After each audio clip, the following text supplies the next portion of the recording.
A small boy with black hair turns to a woman and asks her to open her eyes. He holds her hand and begs her to wake up. Lily opened her eyes and saw the boy, and then asked in surprise what His Highness was doing near her bed and what brought him at such a time. The boy explains that he was worried about her and asks if she is sick. The lady replies that she is fine and explains that she is just a little exhausted. The girl says that she should rest a little, and tomorrow she will be on her feet. The boy says that no matter how much he called her, she did not wake up, and that is why he was afraid, and he thought that she would never open her eyes again. The little gentleman asks Lolly if she will always be by his side, and he wonders if she will keep her promise. At this time, the main character thought that this sad tempo of full childish hope, and she does not understand how she cannot respond to his feelings, and then says that of course, as long as he wants it, she will always be by his side. But in fact, the main character was not a bark at all. One day she lost her balance on a horse bridge, and the next moment she woke up as a secondary hero.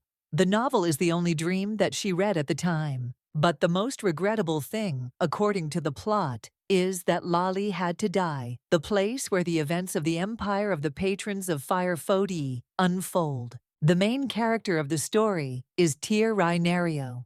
He was the infamous prince who failed to awaken the power of fire, which is the distinctive feature of the members of the imperial family. The main character ended up in the body of a servant girl named Lali. She had one sin: she tried to steal the legacy of the young prince, which she accidentally broke. This enraged Tyr. He awakened the power of fire in himself and killed Lali. Since then, no member of the imperial family has been able to come close to the threshold of Tyr's power, and the story itself tells of his heart injury, which was inflicted on him by one girl. However, in order to survive, the main character changed the plot of the original. She looked after Tyr so that he would not need anything, and these 6 years were enough to open his heart, and when she was sick, he shed his sincere childish tears. The girl reflected on the fact that existence shapes consciousness, especially when it comes to a child. And from that day on, Tyr ceased to be that notorious tyrant from the whiny novel. The only thing that worried the lady was that if she changed the plot, would he be able to awaken his power? As Lily lay in her bed, she heard someone come into her room and thought it might be Tyr. However, a man entered the room, and then he pounced on the girl and covered her mouth. At this time, the main character does not understand what is happening, and she only saw the silhouette of a man and thought that she could die now because she cannot breathe. The girl, after some time, she inhaled air, and at that time she heard a conversation about how she was reacting and had finally regained consciousness. The lady doesn't understand where she is because a second ago she couldn't breathe. The man calls her Alicia and asks if she has come to her senses. He wonders if she really woke up. Hearing this name, the main character does not understand who she is. The man thanks the heavens that his daughter woke up, and hearing this, the lady thought that he was her father. When Lolly looked at her hair and hands, she realized that this was not her body, and she does not understand what is happening at all, and therefore assumes that this is just a dream. The maid turns to Her Highness and asks if she is okay. The father suggests that the doctor assess the princess's condition quickly. At this time, the main character thought that, having experienced death, she once again returned to this vicious pond. People she did not know were bustling around, and they called her by a strange name. The girl thought that she had been reincarnated again. A month later, the doctor is amazed that she has not woken up for 7 years, but looks absolutely healthy. The maids say that this is simply a miracle of God. The princess is sure that it is all because they looked after her. And then she looks at the doctor and suggests that he stop crying, because at every examination her eyes are wet. The doctor apologizes for her sentimentality and says that before she would have immediately thrown him out of the room. And then she says that she has become so kind that he has nothing to regret even if he dies today. The main character claims that he didn't say that, and then suggests that she clear her mind in the fresh air. And at that moment, she thought about how mean this princess was. Alicia Ashtad, 7 years ago, the youngest princess of the kingdom. Ashtad was struck by lightning and fell into a coma, and after 7 long years, her heart is still beating. As if by some miracle she appeared in her body and woke the princess from her eternal sleep.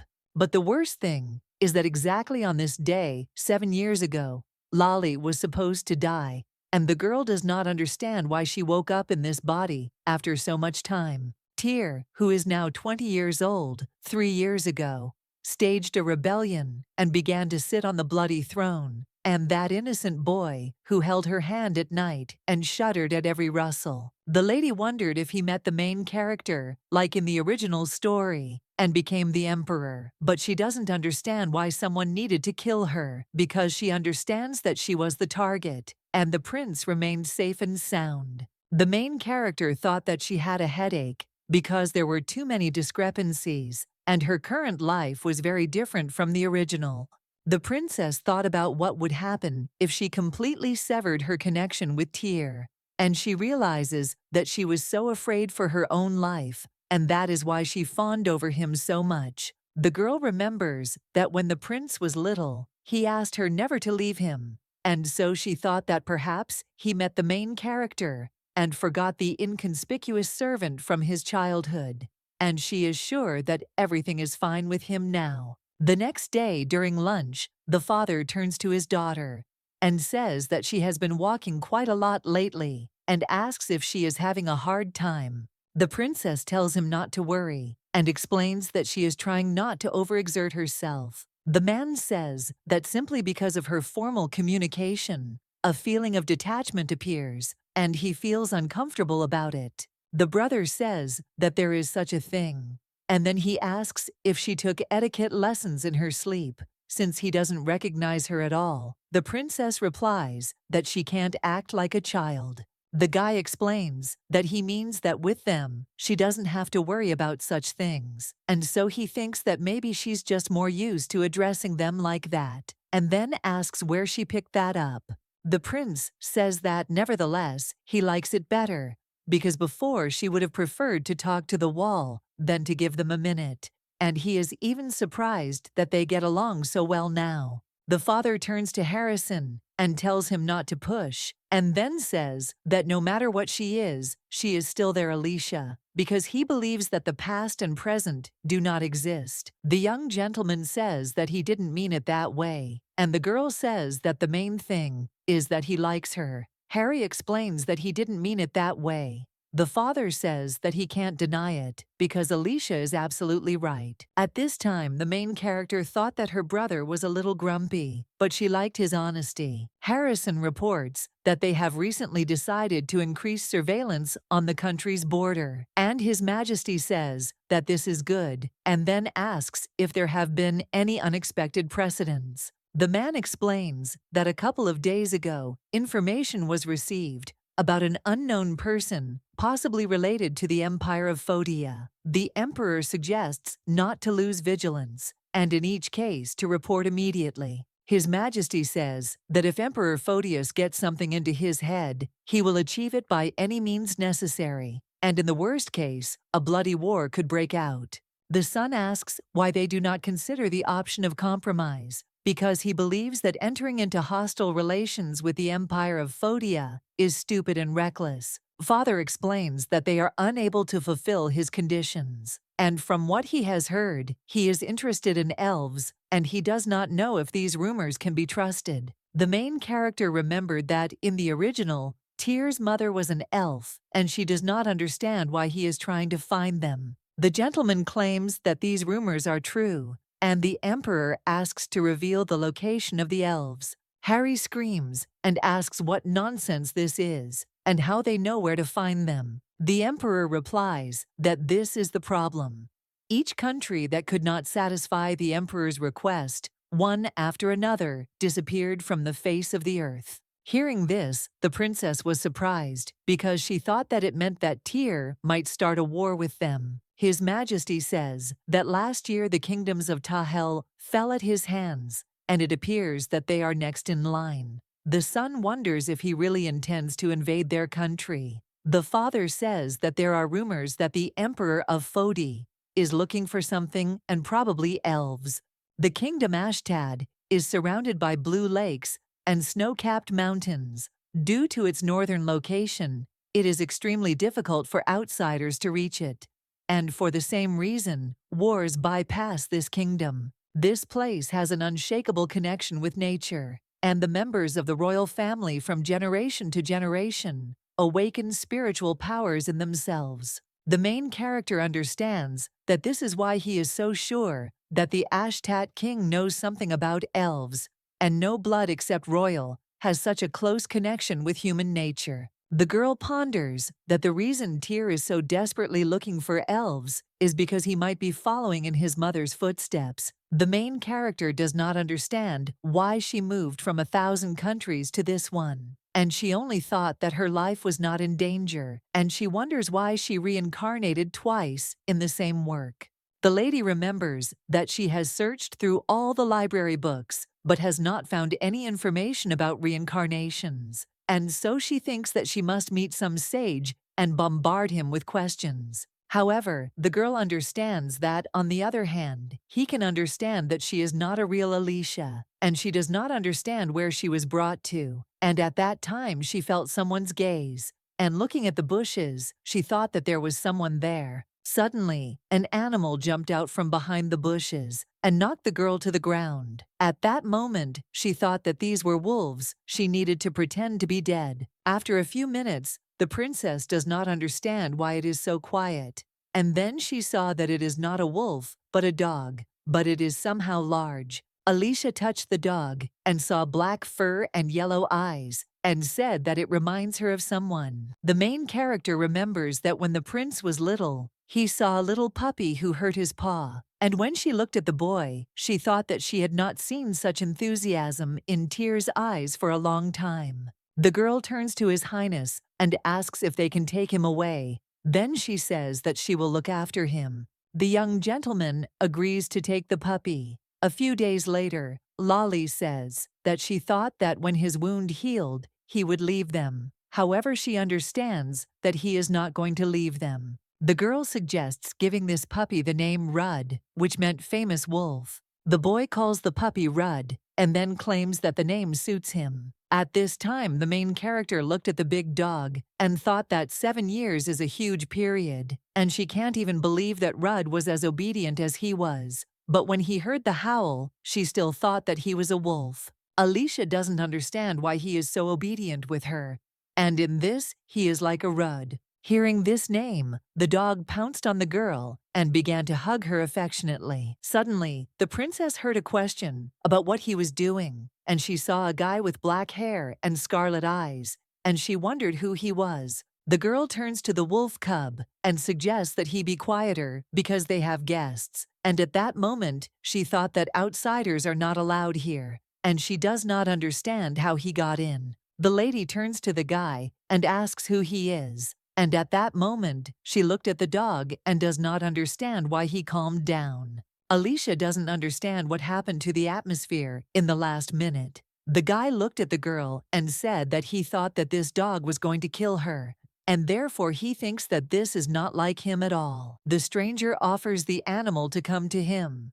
The lady asks in surprise if he is the owner of this wolf. He answers that one can say so, and then strokes the wolf. The princess asks if he has a name. He replies that the wolf lost his name, along with his mistress. Hearing this, the girl thought that he had a mistress, and she says that she is leaving. And at this time she thinks that it is none of her business. She does not like his company. The stranger asks why he doesn't want to let her go. The princess says she doesn't know, and asks why he really does this. Alicia believes that dogs are extremely empathetic, and probably he saw kindness and a pure heart inside her. The guy comes very close to the girl, and looking into her eyes, he saw his nanny. The main character turns to His Highness and asks if he is okay. And at that moment she thought about what she showed her, that his gaze became full of despair for a moment, and therefore she thinks that she needs to run away as soon as possible. The girl thought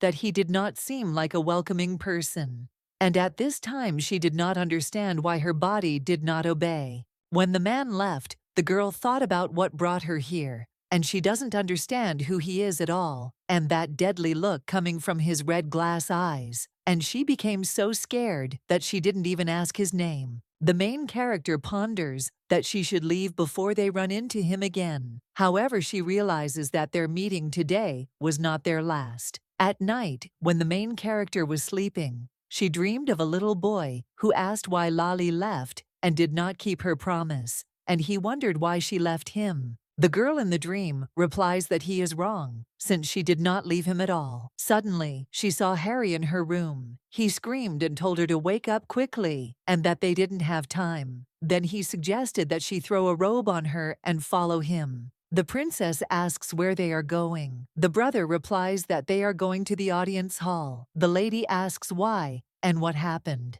Harry asks her how she managed to fall asleep in all that noise.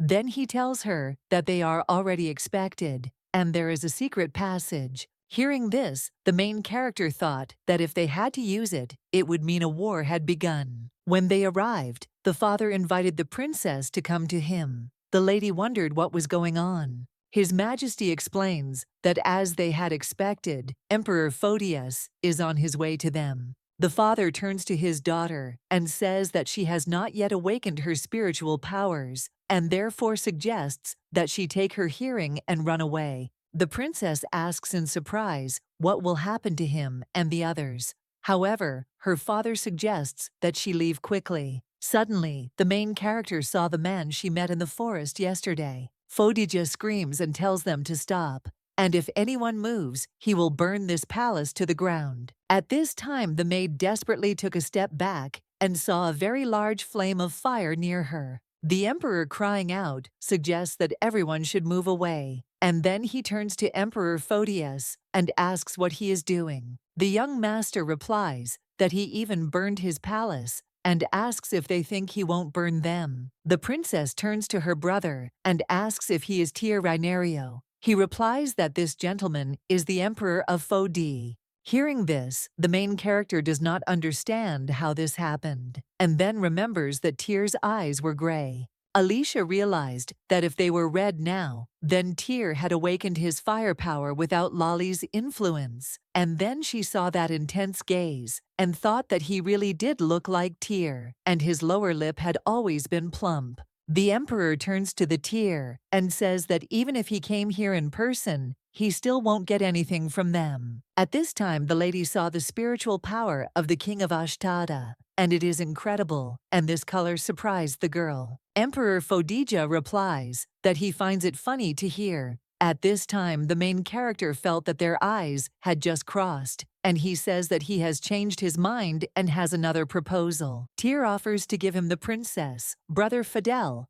asks, screaming what he is talking about, and then tells him not to talk nonsense. The gentleman with red eyes says that refusal means death. Fidel turns to His Majesty and tells him not to listen to him, and then he says that he will sacrifice his life to avenge this insult. Tyr says that he sees that this man is very brave, and then asks if this is the famous spiritual power, and he is disappointed. Fidel takes the sword and turns to the Emperor Phodi and asks him to look in his direction, since he is his opponent. At this point, a man with silver hair appears in the room and offers to sheathe the swords. He apologizes for interrupting and explains that he is the chief advisor to His Imperial Majesty, and his name is Wakan Dwitz. Wakan reports that he sees the situation. It is not favorable, but they can think about this proposal in the long term, since His Majesty always keeps his word. Fidel screams and says that this is a threat, not an offer. The silver-haired man says what he thinks they understand, that only their side has the right to dictate the terms, And despite the absolute advantage, they still negotiate with them. And that's why he asks to assess the situation sensibly. Harrison thinks this negotiation is bullshit. His father tells him to step back, then he shakes his hand and thanks him for his cooperation. Watkins says that their conditions are as follows. And while Princess Alicia is in the kingdom's empire, Ashtad must carry out His Majesty's orders. Hearing this, the main character thought that taking her away would not be enough for them. The Emperor says that he already told them that they know nothing about the elves. Tyr asks why they are so naive and stupid, and then explains that he gave them a chance to save their lives, and asks if they shouldn't at least put their selfishness aside for now. Emperor Phodia informs them that if they wish he can turn their palace into a crypt. Hearing this, the main character thought that this was no longer the boy she knew, and if they continued to resist, it would only anger him. She realized that they would not be able to overcome such a force. The princess says that she agrees. Hearing this, the father cries out that she should not say that. The lady explains that this is the only way to save the kingdom, and she also wants to live, and so she agrees. Alicia understands that if they don't make a decision now, the conditions could get even more complicated, and she understands that no matter what happens, the main thing is to save herself and the others. Tyr heard this and turned to Alicia Ashtad and said that he saw that she was the smartest one here. At this time, a wolf appears in the room and runs up to the princess. Seeing the beast, the knights became worried that he would not harm their princess. However, the wolf ran up to Her Highness and she stroked him. Seeing this, the advisor does not understand how this can be. At this time, the main character thought that she should turn away and pretend that she was confused, but she does not want to do this and does not understand why. She understands that this wolf turned out to be a Rudd and cannot even imagine that he recognized her. The princess reflects that if she is destined to find herself in Phodia again, she must find out something about Lali's death. The main character says that she is the princess of the kingdom. Ashtat, Alicia, accepts His Majesty's offer and goes with him to Phodija. Advisor Wacken tells the girl that from the outside, they might think that they are kidnapping her. Hearing this, she thought that she went with them absolutely voluntarily. When the princess looked out the window, she saw her relatives and thought that they were so worried as if she had died. But still, in that short time, she had already managed to become attached to them. The girl doesn't know why she reincarnated for the second time, but now she envies Alicia, who is so loved by her family. Standing at the gate, she looked at that mansion and thanked them all for the beautiful, kind, and also valuable memories. Sitting in the carriage, the main character does not understand why the emperor sat down in front of her, but when she saw his gaze, she turned away because she felt awkward. The lady ponders that he was trying to hint that she would leave him alone, and she wonders what happened during these 7 years. The princess recalls that she woke up from sleep only a month ago, and this previously innocent child had already managed to show up at her side, showing his tyrant temper. She looked at his red eyes with interest. The guy with the scarlet eyes asks why she is looking at him like that, and then he asks what his generosity has made her completely lose her fear. Tyr thinks that she probably just saw her miserable future in his scary eyes. Hearing this, the main character thought that she was just staring, and he was saying that. The princess understands that these eyes distinguish members of the imperial family and signify an elemental awakening, and she does not understand why he does not like them so much. His Majesty asks if he is right. The lady objects and says she has not thought about it. He tells her not to make him ask twice. Alicia replies that she was simply surprised that he found such beautiful eyes ugly. Then she explains that the color of human eyes is directly dependent on the pigment melanin. The main character realizes that in his case, his eyes turned red because he woke up. The emperor asks how she knows about melanin,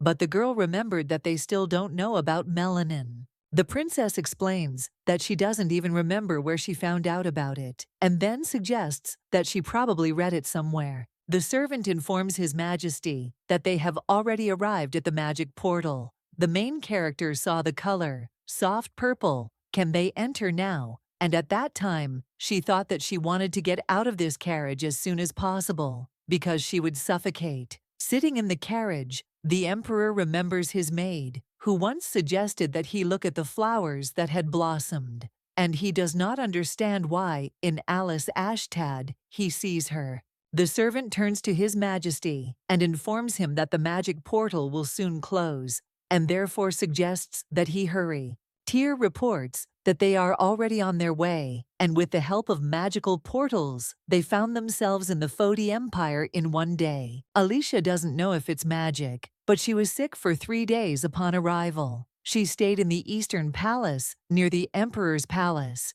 and this place turned out to be quite comfortable, and all her fears were quickly dispelled. The princess never met Tyr after arriving in Fodia. Opening the window and breathing in some fresh air, the main character thought that he must have heard that she was sick, and then she assumed that maybe that was how it was supposed to be. Alicia reflects on the fact that he has no reason to visit her, and she realizes that he did not bring her here to get engaged. Suddenly, a lady with green hair enters the room and asks Her Highness how she is feeling. The lady in the green dress is Countess Ante, the head maid of the imperial palace, and the fox replies that thanks to her, she feels much better. Ante says that she is glad to hear this, and then says that she wants to introduce her to a maid who will take care of her. Hearing this, the main character thought that this woman is a straightforward person, and she appreciates this, and that is why it is very easy to communicate with her.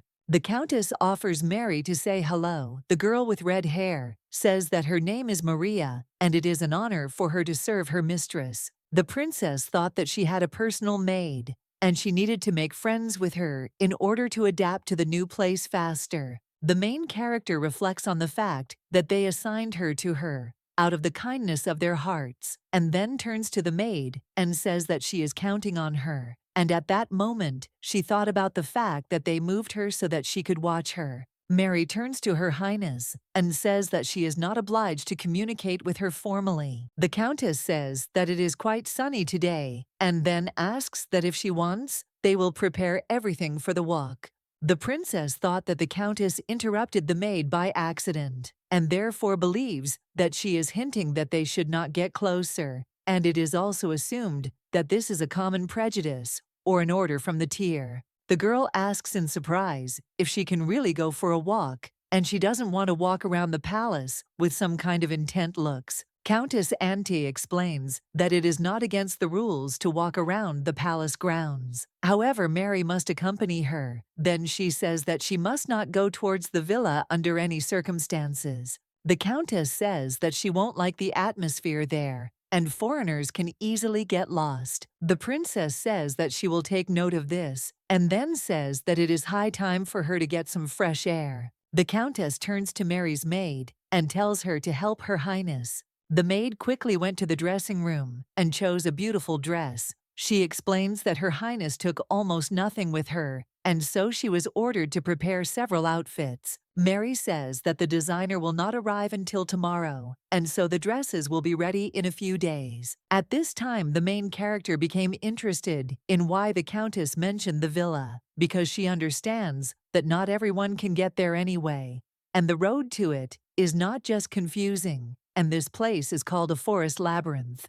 The princess reflects that if she wanted to warn her, the best option would have been not to mention the villa at all, and suggests that perhaps she wanted to spur her on to commit a rash act and make the naive princess wander through a scary forest. Mary turns to Her Highness and begs forgiveness for having completely forgotten about her parasol. Then she says that she will run and get it in a jiffy. The princess says that she will wait for her outside. As she goes down the stairs, she sees that the entire wall is covered with a piece of art, and she is impressed. The main character remembered that the Eastern Palace was also called the Gallery, and she thinks that they were right, because there is a lot of art in one place. She wondered how Maud was doing, who was the only friend in this world. Alicia remembers, when she was hungry, this woman gave her something to eat, and she thought that maybe the Maud still works in the kitchen of the Imperial Palace, and so she thinks that she needs to find out about her. Suddenly, the lady heard the maid talking about how she would be quieter because the princess was somewhere nearby, and she thought that they were talking about her like that. The maid says that everything is fine, and that she has been sick and bedridden for the last few days, and she is very beautiful because the emperor did not take her for nothing. The princess thought that the maids were the same everywhere. The maid says that the emperor brought her all the way from another kingdom, and before that, he was never interested in any girl except for the maid who looked after him in childhood, whose name was Lali. Another maid asks if she's crazy. Then she says she should know that that name is taboo. Hearing this, the main character thought that a taboo was imposed on her name in this castle, and she did not understand why. And then the maid remembers that the emperor expelled everyone who mentioned her name from the palace the next day, and it's strange to her. After all, she doesn't understand what kind of relationship they had, and it's hard for her to even imagine how much they didn't get along. The princess remembers that before she was killed, they were each other's only ones, and they even exchanged promises that they would never part, and she does not understand where these rumors came from. The maid says that she also heard that this maid betrayed the emperor and ran away when he was little. The main character, hearing their conversation, thought that she shouldn't unconditionally believe the words of the maids because she understands that rumors are rumors, so that they can be filtered. The girl thinks that first she will get to the bottom of the truth, and then she will enjoy the walk. Suddenly, a wolf ran out of the bushes and attacked the lady. Seeing this, the maid turns to Her Highness and suggests that she be careful, and then she says that he is very dangerous. Alicia squats down next to Roof and then pets him. She says that he wants to be scratched behind the ear too. Then she asks if he doesn't deserve human affection. The princess says that he is a very kind wolf cub. The servant heard this and did not understand how this was possible. She looked in surprise at the black wolf, who was treating the princess kindly.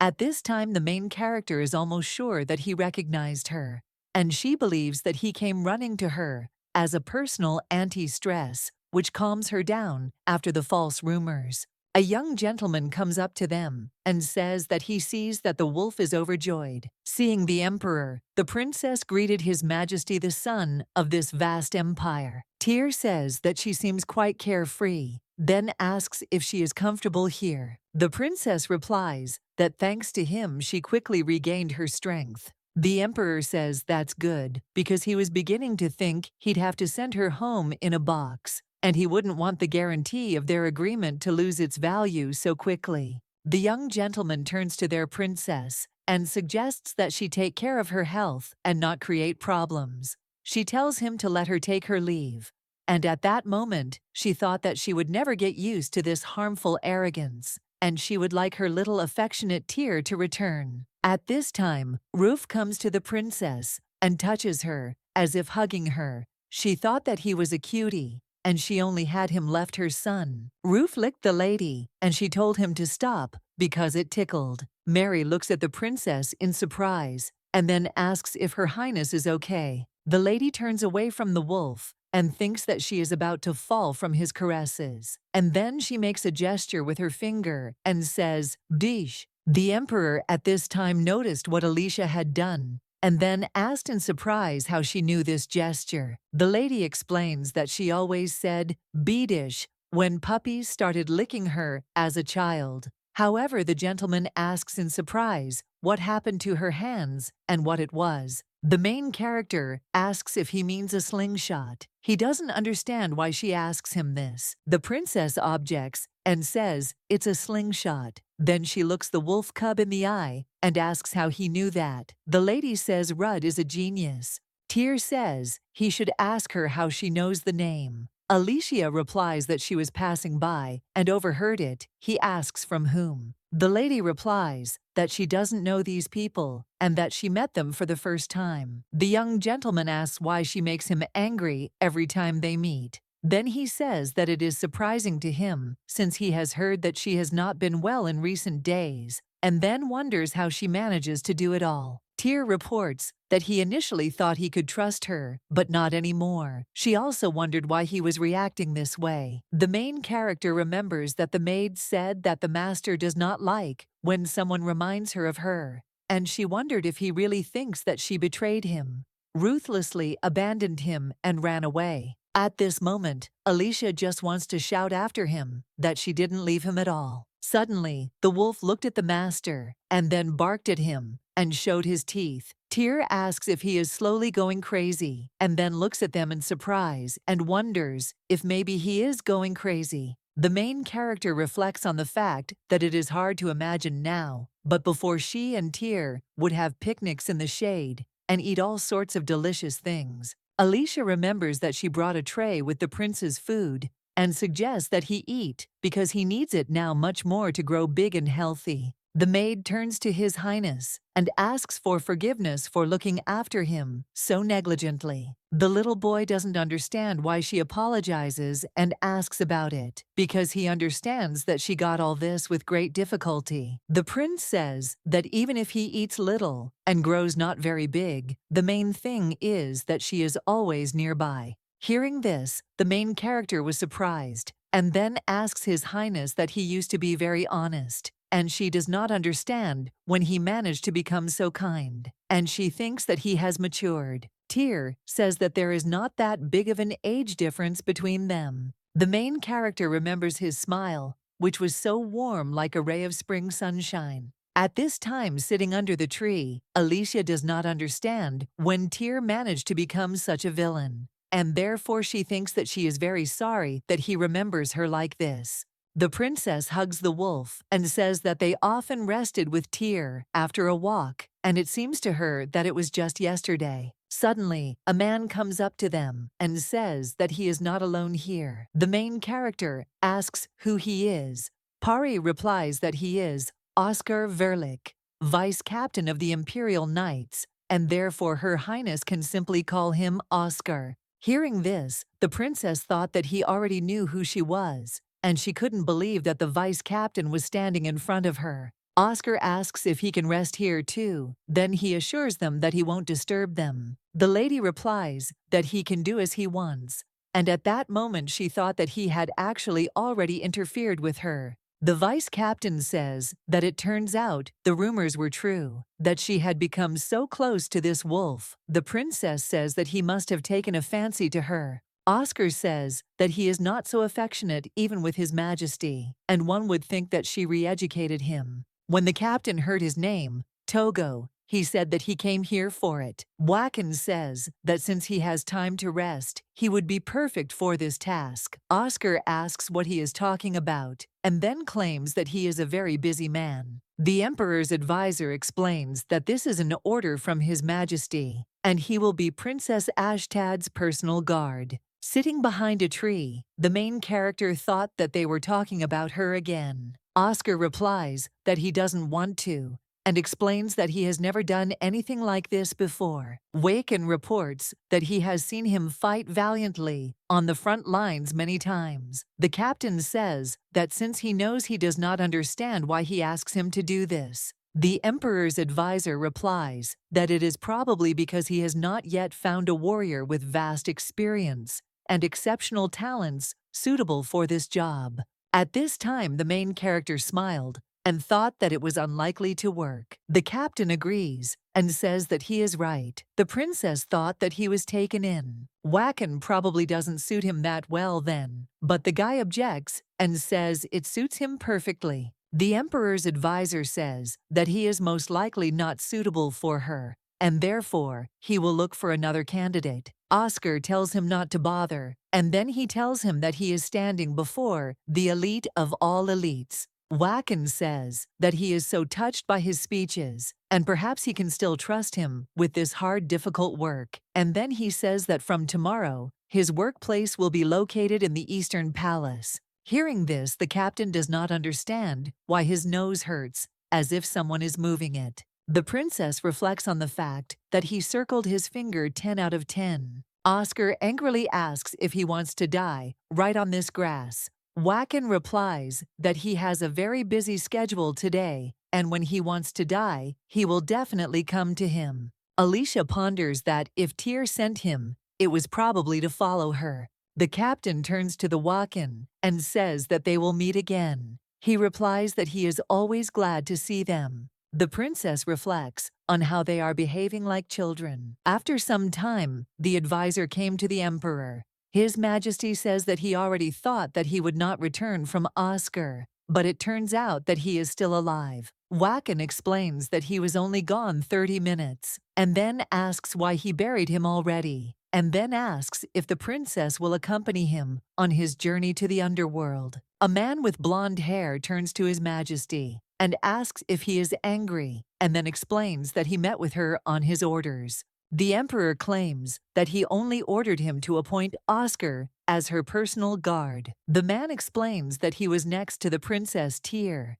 Is surprised to hear this. Wakan says that they must have met by chance and were lying on the grass and talking comfortably together, and at that time he thought that they were like a couple blessed by heaven. The emperor asks in surprise what he means by the word couple. The advisor asks if this princess intrigues him. He wonders if she reminds him of the maid from his childhood. His Majesty heard this and angrily said that if he was going to joke, he should make sure his mouth was closed. Wakan tells the emperor to cool down because he only wants to give him advice, and says that if he is really interested in her, then let him act, and then explains that he will regret for half his life if someone else takes her away. Tyr explains that he only regrets that he will leave Lolly alone then. Then he says that if he has nothing better to do, then he should sort this matter out, and gives him a piece of paper. The advisor reads about a fire in the slums. He says he was just about to go there in person. 12 people were burned in this fire. In addition to burns,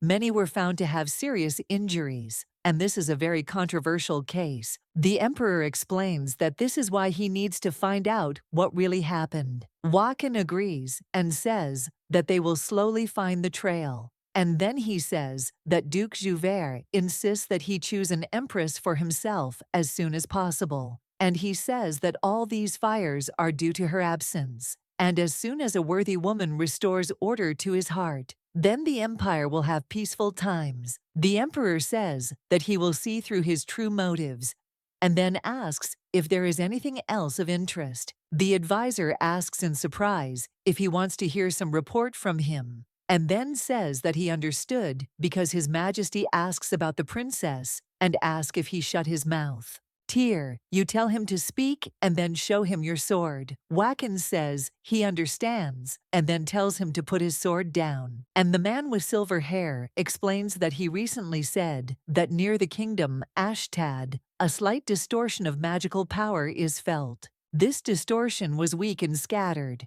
However, he decided to check it anyway. And on that very day, Alicia woke up, who had not woken up for 7 years. Wakan asks if it's interesting. Then he claims it's too much of a coincidence and asks if he finds it that way. Hearing this, the emperor thought that the connection he had tried so hard to deny was growing stronger. He wondered if this could be a mere coincidence. At this time, the princess sitting in her room thought that somehow she did not want to have dinner today. However, she was glad that she was allowed to walk outside. Alicia lay down on the bed and thought that meeting new people was very tiring. Suddenly, there was a knock at the door, and then Mary announced that she had arrived and apologized for disturbing them and asked if she could come in. The princess invites her to come in, and at that time she thinks that she has no appetite and must say that she will not have dinner. The maid informs that His Majesty has invited her to dinner. Hearing this, the main character thinks that she knew this would happen, but she didn't think it would happen so soon. Alicia agrees, and then asks when Mary replies that His Majesty is waiting for her, and he will be waiting for her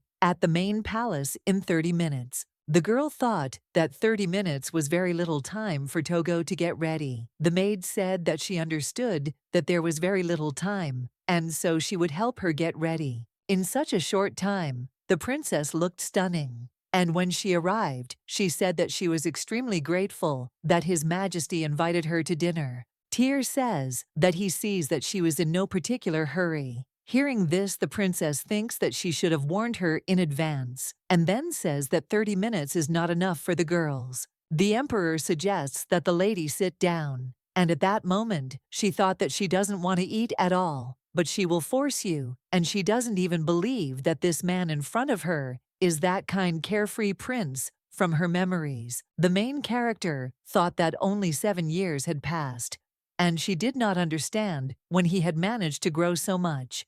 And when she looked at his arms, she thought that she had not noticed that he had such powerful muscles, and his shirt was unbuttoned to the navel. The girl doesn't understand what she's thinking about at all, and so she thinks that she needs to pull herself together, and whoever he is, he's still the little boy she remembered as small and cute. The princess understands that things will never be the same again, and she needs to be careful not to anger him again. Sitting at the table, the emperor recalls the words of his advisor that this princess intrigued him so much. Tyr reflects on the fact that although she interested him, the coincidences with her were too ambiguous. The emperor turns to the butler and says that he must discuss the upcoming dinner and therefore let him call the sous chef to him, and he realizes that perhaps this is not a coincidence at all. At this time, the main character thought that she tried to calm down and not make mistakes, but she was even more worried. Tyr tells the lady not to be afraid since he won't eat her today. Then he asks if that's why she's shaking so much. Alicia replies that everything is fine. The emperor asks in surprise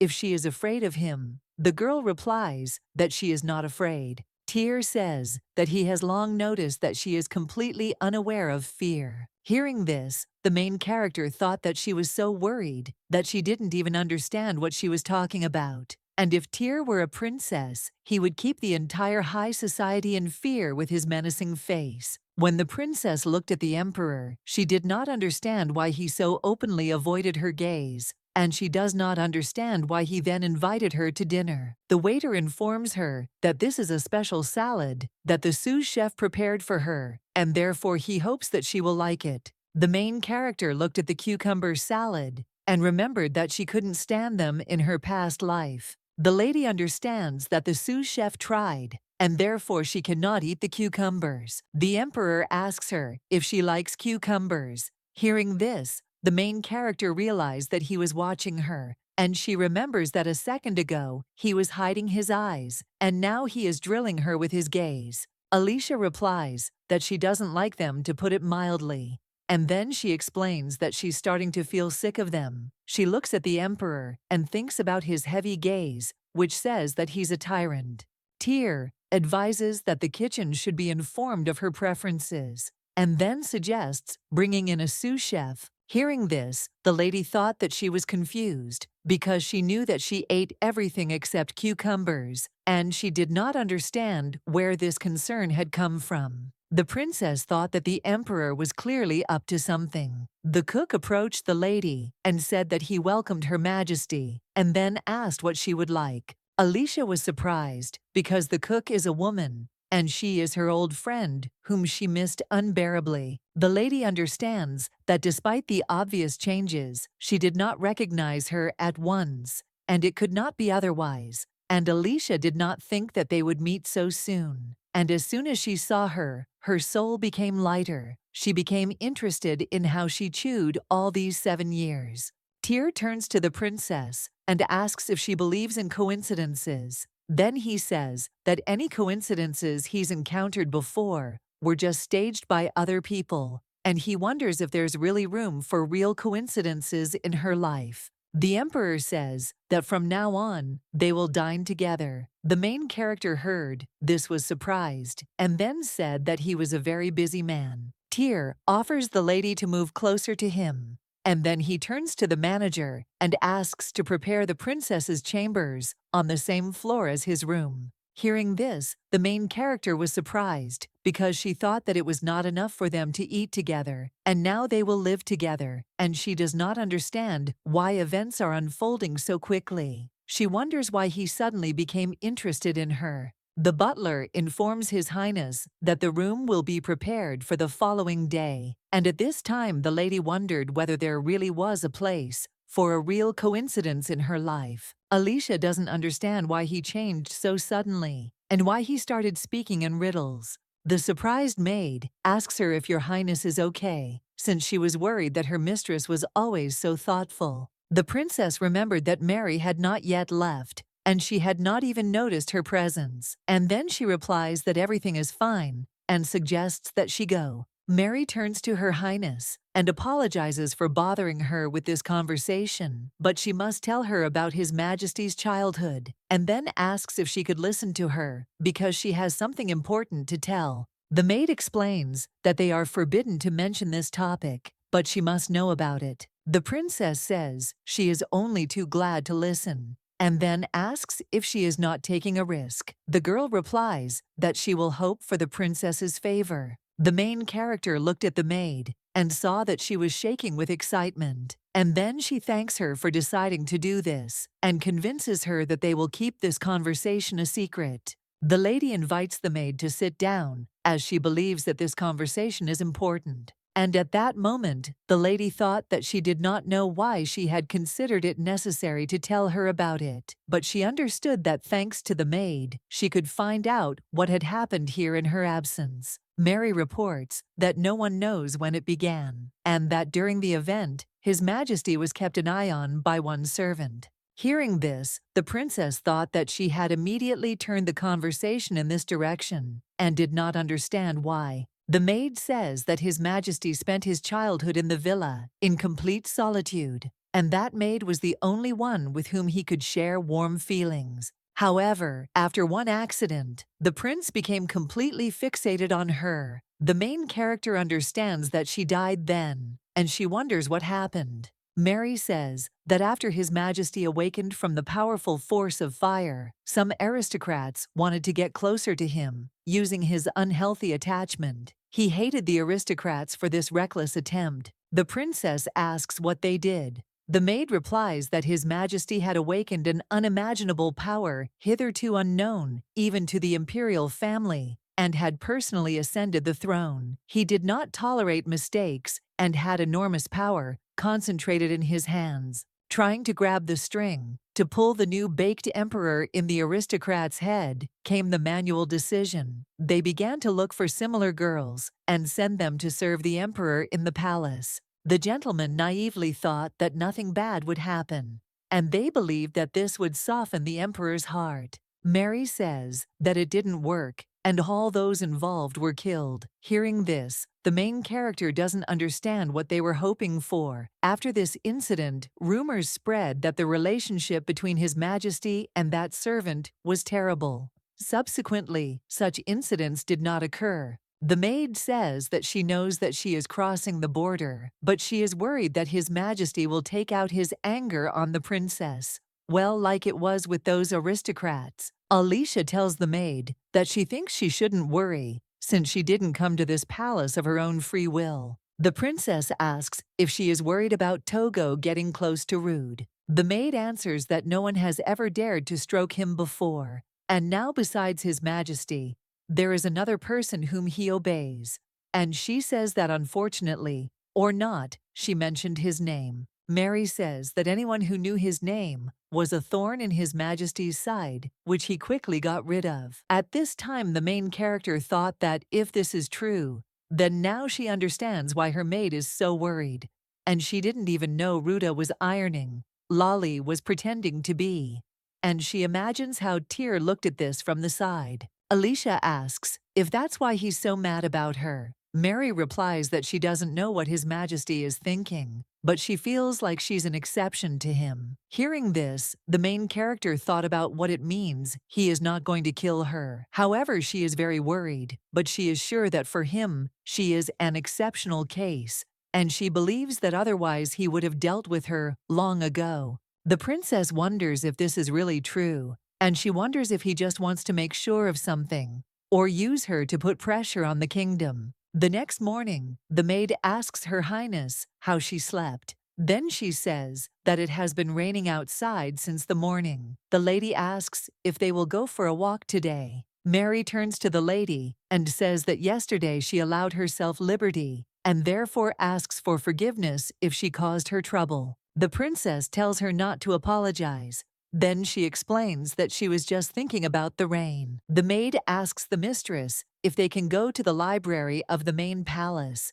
because she heard that there are very interesting books there. The lady replies that they will have breakfast and go to the library. And at that time, she thought that if there are many different books there, then perhaps she will find a clue for herself. When the main character came to the library, she says that its size is really impressive. Mary reports that during the reconstruction of the palace, the library also increased in size. The maid says that when His Majesty ascended the throne by force, that part of the palace was destroyed. Hearing this, the main character realized that these books were delivered after. Mary says the fire only spread to the 3rd floor, and there was no damage to the 1st floor. After hearing this, the princess became interested in something. She thought that it would be worth looking for it in the history book of the empire. After all, the mysterious power inherited only by the imperial family is capable of maintaining power on the imperial throne. And the princess also became interested in where this power comes from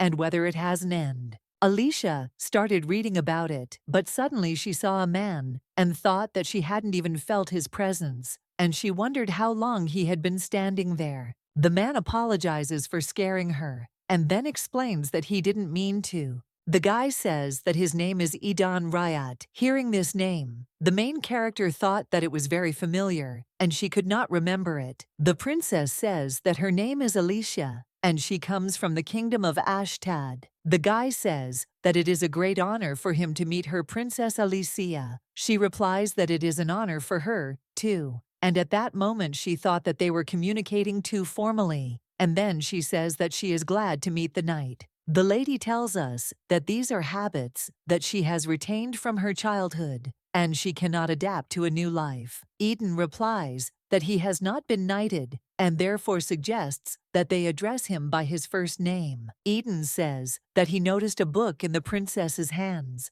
and then asks if she was interested in the history of the empire. The lady explains that this book simply attracted her gaze, and at that moment, she thought that some strange atmosphere had come over her. The guy says that he plucked up his courage and decided to talk to her first, and that it was the first time for him. And to be honest, he felt a little awkward. Hearing this, the main character thought that he was shy. Eden says it must have been easy getting here, then asks how she's feeling. The princess replies that everything is fine and tells him not to worry. He apologizes for being annoying and therefore believes that he should value her personal space, and then says that he will be glad to meet her again. When the guy left, the princess looked after him and thought that he was somehow strange. And when Eden closed the door, she began to carefully study the history of the empire. However, its foundations seemed like a fairy tale to the princess. And at a time when many countries were involved in endless wars, an immortal being with extraordinary strength appeared and fell in love with a man. This creature cared for him and was worried about the survival of its man in this bloodthirsty world. And to protect him, it united several kingdoms into one large empire, and so the Empire of Fodi was born. The main character reflects on the fact that who would have thought that she would be found behind history books, and she understands that the man with this creature is the founder of the imperial family. Alicia understands that this explains why the power of fire is exceptional. However, she wonders why an immortal creature died before man. The next day, the emperor announces that a hunting tournament will begin in a week, and she will also take part in it. The princess was surprised to hear this. He asked if she can ride a horse. Alicia replies that she has been lying in bed for a very long time and has therefore completely lost the habit of active activity. The emperor says that it turns out she will be on her own 2 feet. Hearing this, she thinks that it has already been decided for her that she will participate. And then he asks if girls mount horses at a hunting tournament because he thinks that they are just watching. Tyr asks in surprise why she thought the girl was just being watched, and then says that she is old-fashioned. The emperor says that he still hopes that she will manage to capture someone, and it will be good if they don't eat her. At this time, the girl became interested in why he was going to send her on a hunting trip, and she agreed and said that she would ask Oscar to teach her horseback riding. Hearing this, the emperor says that he will teach her personally and suggests starting tomorrow. The princess agrees with him. At this time, she thought that if she had known that everything would turn out like this, she would have immediately said that she could not. The next day, the princess asks Mary what the rules are for the upcoming hunting tournament. The maid answers that the one who catches the most prey before sunset will be the winner. The first place will be given a lot of jewelry and a monetary reward. The winner also has the right to give up his place to another. Mary explains that it is most likely to be an honor, and this often happens between lovers. The princess says that it turns out that aristocrats will gather there. Mary says that especially since this year's debut season was temporarily cancelled due to the war with the Kingdom of Tahel, and many will want to make up for lost time. The lady says that the debutante season has not yet arrived. The maid asks Her Highness if she has made her debut yet. The princess replies that unfortunately she didn't make it because she missed her debut while in a coma, and so there was no official debut. As they walked down the corridor, a man approached Her Highness and said that he had heard that she was learning to ride today. She replied that it was true. At this time, the main character thought that she was the main character of the original in the debut season this year, and perhaps she will show herself in the hunting tournament. She wonders what will happen when Tyr meets her. Suddenly, Tyr turns to the princess and says that one would think that she is going to war. Seeing him, the lady greeted His Majesty. At this time, Alicia reflects on the fact that in her head, she understands that this is no longer the same little Tyr, but in her heart, she continues to believe in it. The main character does not understand why he spoke to her. If he cut off her greeting so rudely, she wonders if he forgot how he held her hand. However, she believes that Togo Tyr is no more. His Majesty turns to the girl and says that the sun will set while she is standing here. Then he suggests that she hurry since they do not have much time. The main character does not understand why she expects something from him, and then she gets upset because of unjustified expectations. She believes that even if there is a drop of kindness left in Tyr's heart, she is not the person to whom he would show it. When Alicia saw the horse, she was surprised because it was very big. Oscar explains that this little guy is His Majesty's dark horse, and he hasn't given him a name, so that's what they call him. The girl says she understands, and the guy says that it's just like that wolf. Seeing them, His Majesty turns to Oscar and tells him to stop wagging his tongue and follow them until the training is completed.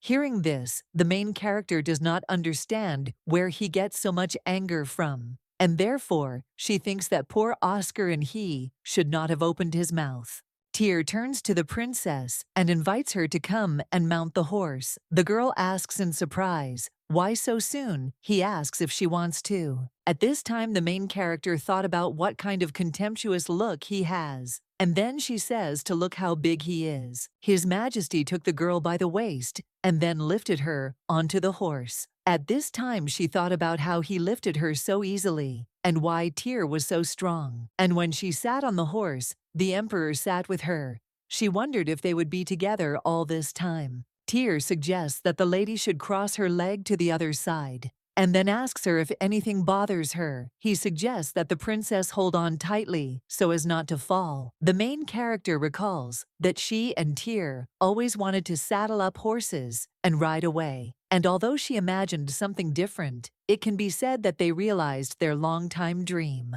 The emperor turns to the princess and asks if he could swear to grant her one wish. What would she ask for? The girl asks for a wish. He says that he can wish for absolutely anything. Alicia doesn't understand why he's asking her such a question and thinks that he's probably testing her again. The princess says that she would like him to allow her to correspond with her family. The young gentleman asks if that is all. The lady replies that that is all for now. The girl looked at the guy and thought about why he was so upset, and then she says that not very often, and a couple of times a month would be enough for her, and she wants to write to them that she is okay. The princess explains that their youngest daughter was in a coma for 7 years, and upon awakening she immediately became a hostage of another country, and she is sure that they really want to hear about it. Alicia says that even though she didn't get to spend much time with the family, she saw how much she meant to each of them, and that's why she doesn't want them to worry. The emperor says that if that is her wish, he will allow her to send them letters twice a month, but in return, she must show him a worthy result at the upcoming tournament. The princess asks if he means she should catch the prey. He replies that if she wants something, she should prove to him that she deserves it, and asks if she shot her confidence. Hearing this, the main character thought that as expected he would not agree so easily, and then she answers that they agreed, since she has nothing to lose anyway, and she claims that she will try. Tyr thought that he can't understand this girl, and he thinks that for such a trivial desire, she is ready to step over herself, and then he says that he is already in anticipation of the princess, and therefore he offers to begin their training. The emperor asks how she plans to hunt if she doesn't even realize how serious this undertaking is. He helps her off her horse, then touches her hair, and says that he will gradually train her. At this time, the main character remembered Mary's words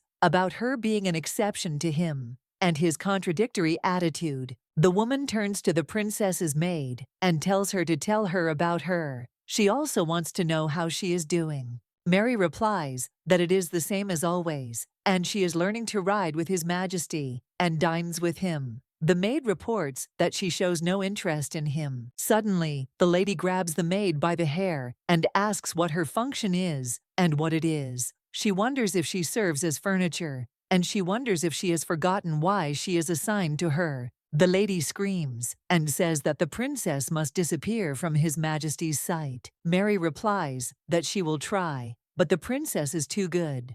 After these words, the lady hits the girl in the face and says that she is a fool. Cirilla asks that it turns out that the head maid overestimated her, and then claims that if she does not carry out her orders, she promises that she will not find work anymore. Countess Ante tells Lady Cirilla to calm down. She claims that this servant is not doing her job. The head maid says that the appearance of the maids is of the utmost importance. Their reputation should not be tarnished in such a stupid way. On hearing this, the lady says she never thought of it, and then says that Countess Ante is very prudent. The head maid says that enough recklessness and suggests that she give the order. Cirilla turns to Mary and says that she has a small task to do at the hunting tournament, and at any cost, to lure this girl into the forest labyrinth, and then says that she thinks she can handle this task. Hearing this, the maid thought that the forest labyrinth was a dangerous and remote place.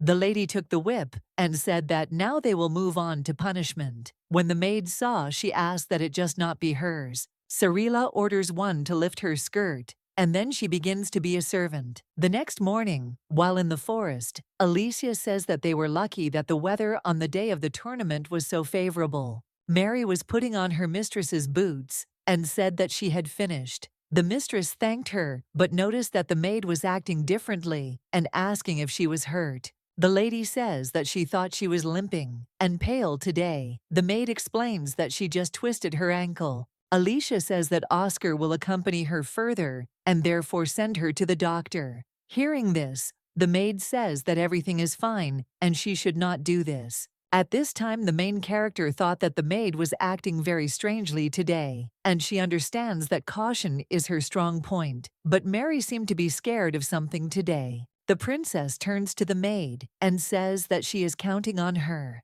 At this time, the maid thinks that her mistress is so kind to her that she cannot do such a thing. However, she understands that if she does not do this, then it will be the end for her. Mary apologizes and then asks Her Highness if she has heard of the forest labyrinth. The maid reports that he is in the Eastern Palace, and there is always a mysterious atmosphere there, and she heard that in the forest there is a beautiful villa hidden from prying eyes. Mary says that the road there is very confusing, and that is why no one tries to find it. And they say that in this villa any worries cease to matter. And then she says that if the lady wants, she can try to find it. Hearing this, the main character thought that Mary was talking about the very place where Tyr spent his childhood with her, although she understands that the rumors are embellished. But in the middle of the dense forest, this villa is really simply impossible to find. The princess doesn't understand why she started talking about it, and thinks that something is clearly wrong here, and she says that she will drop by there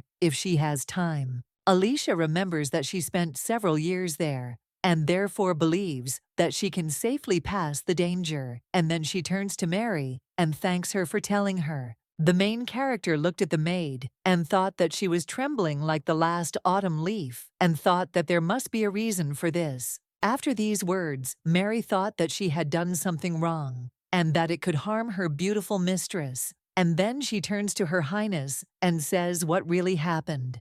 But suddenly, Oscar comes into their tent and says that His Majesty will arrive soon. The captain says that other nobles have also already gathered, and therefore suggests that the princess go quickly. The lady says that he may not accompany her. Hearing this, he says that he hopes that she has not forgotten that he is responsible for her protection, and he suggests that she not say such things again. Oscar wonders if he can leave her alone among these aristocrats. This is the first official event in the empire for so long, and even a princess in their place would be uneasy about the presence of an outsider, and she understands that she should not forget that for them she is only a prisoner. The main character does not understand why Tyr insisted that she participate in this tournament, and therefore she thinks that maybe this is one of his ways to mock her. Oscar informs the princess that His Imperial Majesty has arrived. Sitting on the throne, Tyr says that their empire has not held official events for a long time, and so he knows how everyone has been waiting for the opening of the hunting tournament, and so he hopes that each of them will honor him with a worthy result in the upcoming hunt. Alicia looked at Tyr and thought that on this stage, he really did seem like an emperor. For a moment, the girl thought they had just met each other's eyes. However, the emperor immediately looked the other way. He says that if all the participants have finished their preparations, they can go to the tournament area. The main character does not understand why he turned away from her so rudely, and then she reassures herself that if they did not meet eyes, then nothing terrible happened. Suddenly, Alicia is pushed by the girl with pink hair, who then apologizes and explains that she didn't notice her. The lady replies that it's nothing to worry about. But when she looked at her hair, she remembered that in front of her was the main character of the novel, Lady Rayat. The young ladies crowd around Riyadh and ask if she is also making her debut this year. She replies that she is very excited about her upcoming debut. The brown-haired girl says that Riyadh is sweet when she is embarrassed. The girl thanks her for the compliment, and her friend says that it is no wonder that the Marquise of Riyadh is so protective of her. At this time, the main character thought that, of course, she guessed that she would appear, but still did not imagine that it would be unexpected. The main character of the novel, The Only Dream, Ariada Rayat. According to the plot, she is to become the emperor's chosen one. The princess thought that her aura reminded her very much of the aura of that guy from the Eden Library, and then she guessed that he was a marquis, and she thinks that she saw right through, that she recognized something was wrong. Alicia ponders what she heard, that because of the hunting tournament, many aristocrats visited the palace, and she wonders why he did not tell her his title. At this time, the emperor comes to her and asks what she is thinking about. Hearing this, the main character does not understand how long he has been here.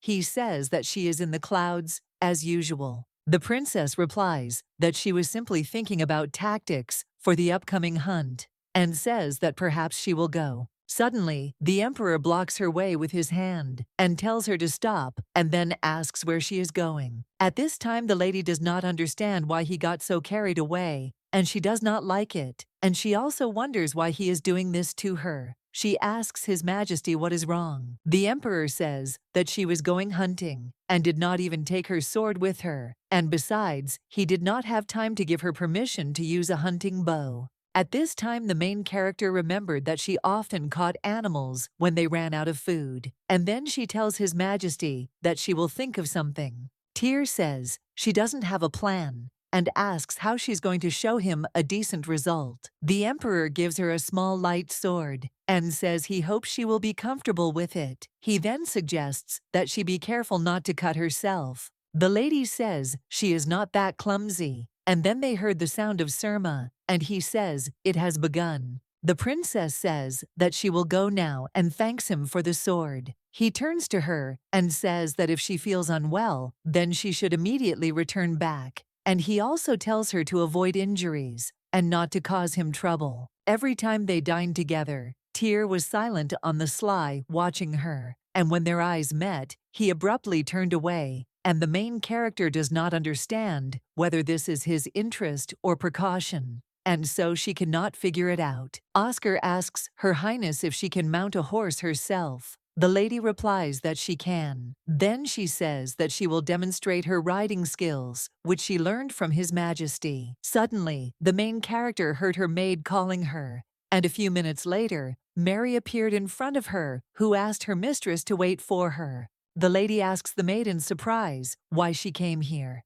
She apologizes and says that she has something very important to tell her. The captain tells them not to go far. Alicia asks what happened. Then she says that she twisted her ankle and doesn't understand why she came running here. The maid says that the forest labyrinth that she told her about, and then asks her not to go there. Mary explains that the villa has been abandoned for a long time, and one wrong turn, and she will be lost, and the place has become a haven only for wild animals. And then she apologizes and says that she understands that she is beyond forgiveness. The maid screams and asks her mistress not to go into that forest, and then she says that she is ready to bear any punishment. The mistress says that she will not go to that forest and suggests that the maid calm down, and then asks what punishment she is talking about. And at that moment, she thought that there is clearly a third party involved.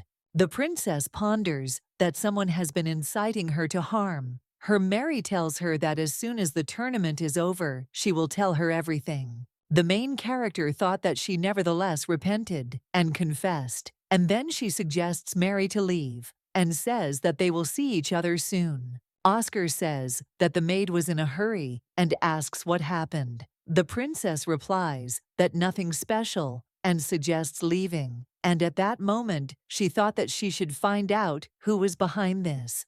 When the princess rode with the knight, the aristocrats did not even guess who this lady was. One of them says that he sees her for the first time, and therefore thinks that he should greet her. The man mounts his horse, and then rides up to them, and asks the knight how he is doing. Hearing this, the main character thought that this was a friend of the Verlick. The stranger says that it is a pity for him, since the venerable Mr. Verlick does not wish to respond to his greeting. The man says his name is Andrea, and he is the eldest son of the Marquis of Cadio. He turns to the lady and asks if she doesn't mind if he can know her name. The princess replies that her name is Alicia Ashtat. Hearing this, Andre was surprised and asked if she was the princess the emperor had brought. Then he smiled and said that the prisoner was participating in an event for aristocrats, and he did not think that His Majesty would be so lenient. At this time, the main character thought that she expected such a reaction, but she still felt unpleasant. Oscar says that he really doesn't understand how His Majesty allowed scum like him to participate. Hearing this, Andre asks what he just said.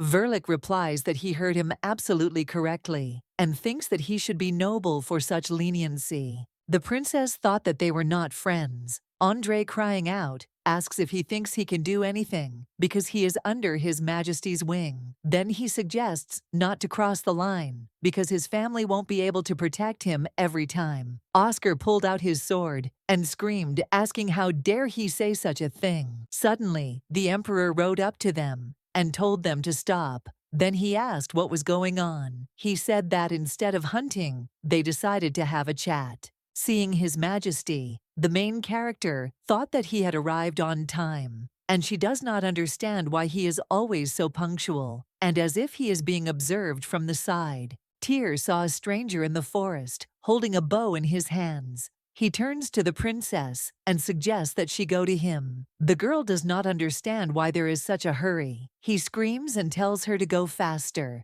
However, the lady does not understand why he did it. So suddenly, the operator says that she was being careful. At this time, an arrow flew past the girl, which wounded the horse. And when the animal felt the pain, it immediately ran in an unknown direction. The emperor saw the horse, which was uncontrollable, and suggested that Oscar gather the knights and follow him. And at that moment, he thought that if he had known, he would not have allowed her to participate in the tournament. Tyr cannot catch up with the princess and realizes that she is moving further and further away from him. The emperor asks the lady to stop, and at that moment he saw Lali, and he does not understand why at that moment she appeared before his eyes. His Majesty reflects that he knows how chaotic the thoughts in his deranged head can be, but now they seem to be beyond his control, and he does not want to lose her again. Saw the princess's horse. He realized that it had been attacked by wild animals, and he wondered where it had run off to. Suddenly, the emperor saw a large wolf, but he quickly reacted and pulled out a sword with which he killed the animal. His Majesty thought that perhaps this animal had attacked the princess. However, he saw no trace of it here, and the princess must have simply run away. The young gentleman convinces himself that she is fine. Well, after walking a few meters, he sees a tree in which there was a hole, and he remembers his nanny, who brought him a delicious fruit, a peach. Lali suggested him to make this place their secret refuge. At this time, Tyr remembered that he and Lali had found this place many years ago, and no one except them knew about it. The emperor thought that if she ended up here, he didn't care who she was, and the main thing was that she remained unharmed. The princess heard her name and someone calling her, and when she opened her eyes, she realized that she was lying on the ground and remembered that she had tripped and fallen. Alicia saw the emperor. He asks in surprise if she is okay and is interested in whether she is injured. The girl replies that everything is fine. Then she asks why his face and clothes are covered in red liquid. The princess asks if the beast fell on him. Tyr hugs the girl and says that he is very glad that she is okay, and then says that he was afraid that he lost her again. At this time, the main character thought that he hugged her too tightly, and she can't get out. Tyr tells her not to move for at least a minute. At this time, the main character thought that she could feel the beating of his heart, and she wondered if he was really that worried about her. Alicia felt pain in her leg, and the young gentleman asks what is wrong and wonders if she is hurt. The girl says that she thinks she sprained her ankle when she fell.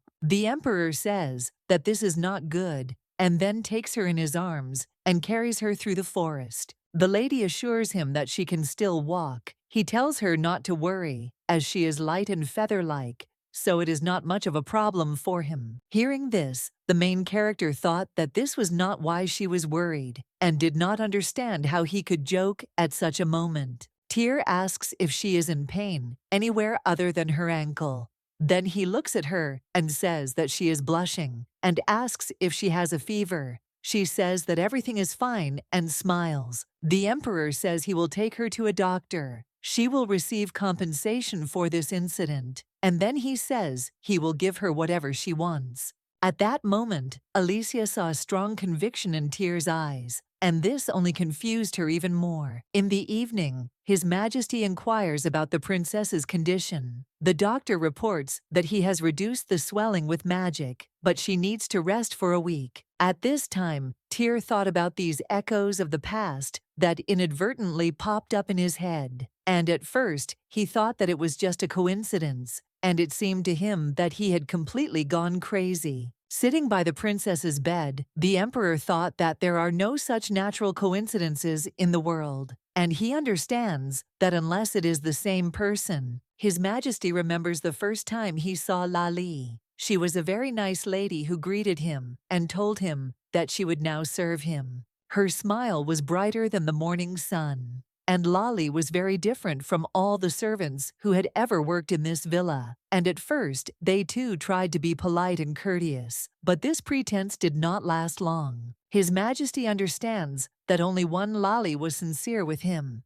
and she always took care of him. When the little boy saw Sadna on her face, he wondered if someone had beaten her again. The girl replied that she had simply tripped and fallen. However, he claimed that she was lying. Lali explains that her arms hurt a little, but if she gets enough rest, she'll be as fit as a fiddle. Tyr says he is sure it is because she serves a prince who is of no use to anyone, and he reflects that if she did not serve him, she would be treated differently. The young gentleman recalls that before he could even come to his senses, everyone who served him disappeared, but the girl assured him that she was fine and suggested that he not worry. The little boy suggests to the nanny that they leave here before it's too late, and then says that he can handle it himself, and at that moment, he thinks that at least this time everything can be different. Lali turns to the little gentleman and tells him that she will not leave him. And then she says that she does not know how he is, but without him, she will cry every night from longing for her prince. The emperor reflects that Lali was a ray of sunshine that illuminated his dark heart. The girl says that she found some delicious fruit by the river, and then asks him if he wants her to bake him a fruit pie,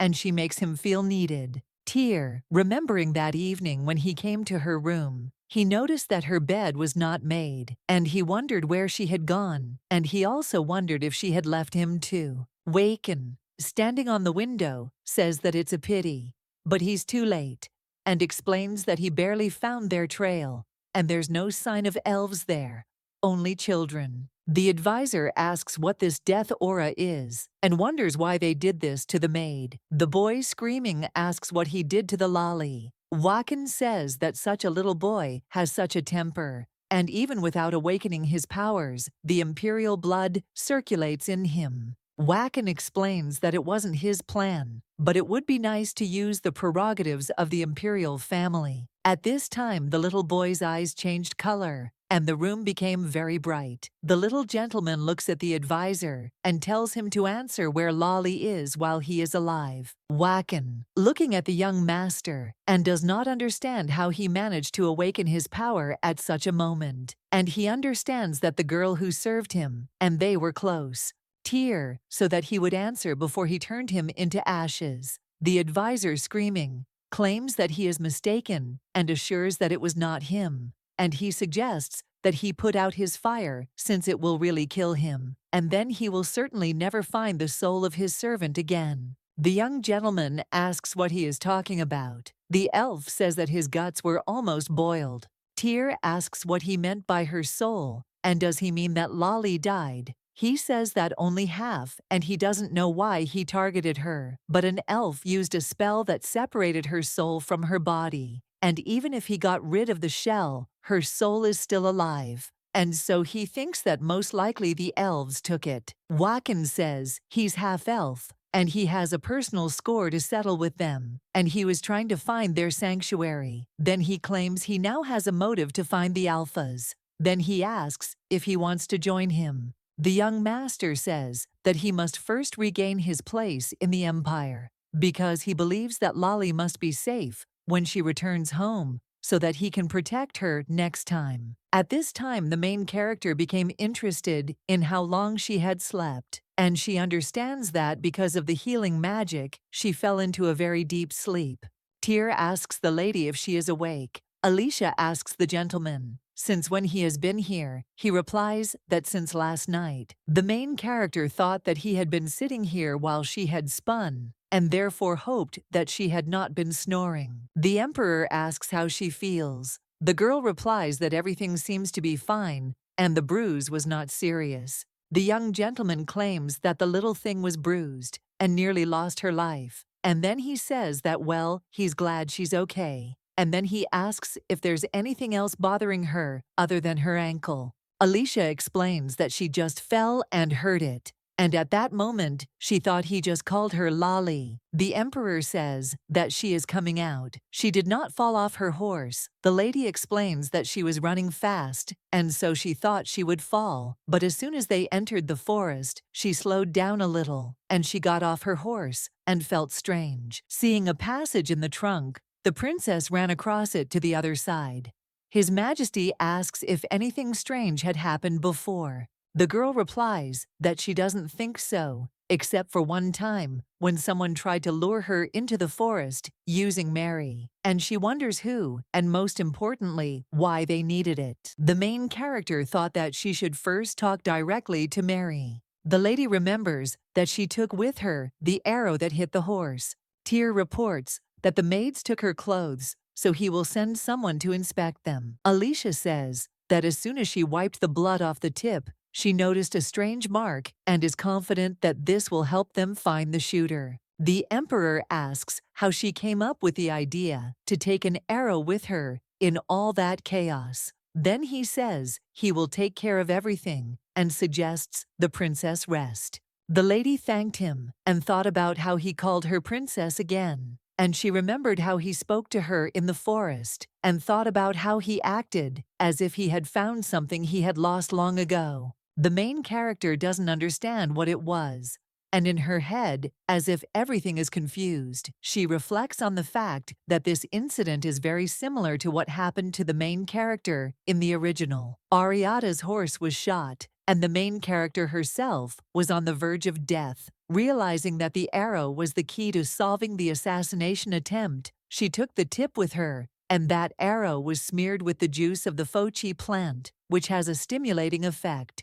Alicia thinks that everything was so ambiguous that she somehow accidentally took the arrow with her. However, she does not want to get ahead of herself. But if everything that happened to the main character will happen to her from now on, then she should be extremely careful. The princess reflects on the fact that Duke Jouvert, previously guilty of killing a low-ranking aristocrat, is switching to her, and she believes that if everything that happened to the main character will now happen to her, and therefore she should be extremely careful. The Duke of Jouvert is one of the most influential aristocrats of the empire. Affec Jouvert, the current head of the family, is engaged in the illegal theft of funds allocated for military benefits, and all his attention is focused on the fochi plant. The Duke is well aware of the stimulating properties of this plant, and since it is a sought-after product on the market temporarily increasing a person's physical performance,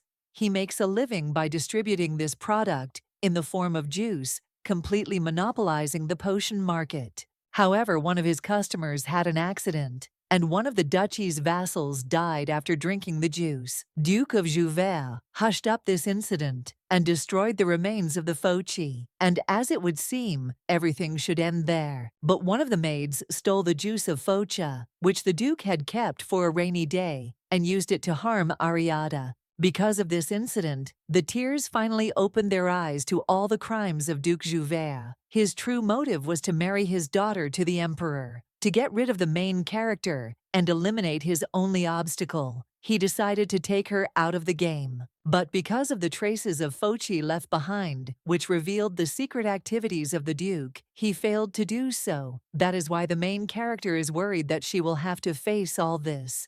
And besides, Alicia is not even the main character, but just a weak-willed captive, I am sure, and he will consider her an easy target. Mary enters her mistress's room and asks if she is awake and how she slept. Then she says that His Majesty was near all night, and that is why she did not dare to look in. At this time, the main character thought that the maid had come earlier than usual today, and thought that apparently she had slept very poorly. Mary says that if something is bothering her, she can call the doctor. The lady replies that everything is fine, and they have one pressing issue. The maid turns to Her Highness and asks her to forgive her, and then she explains that she was ordered,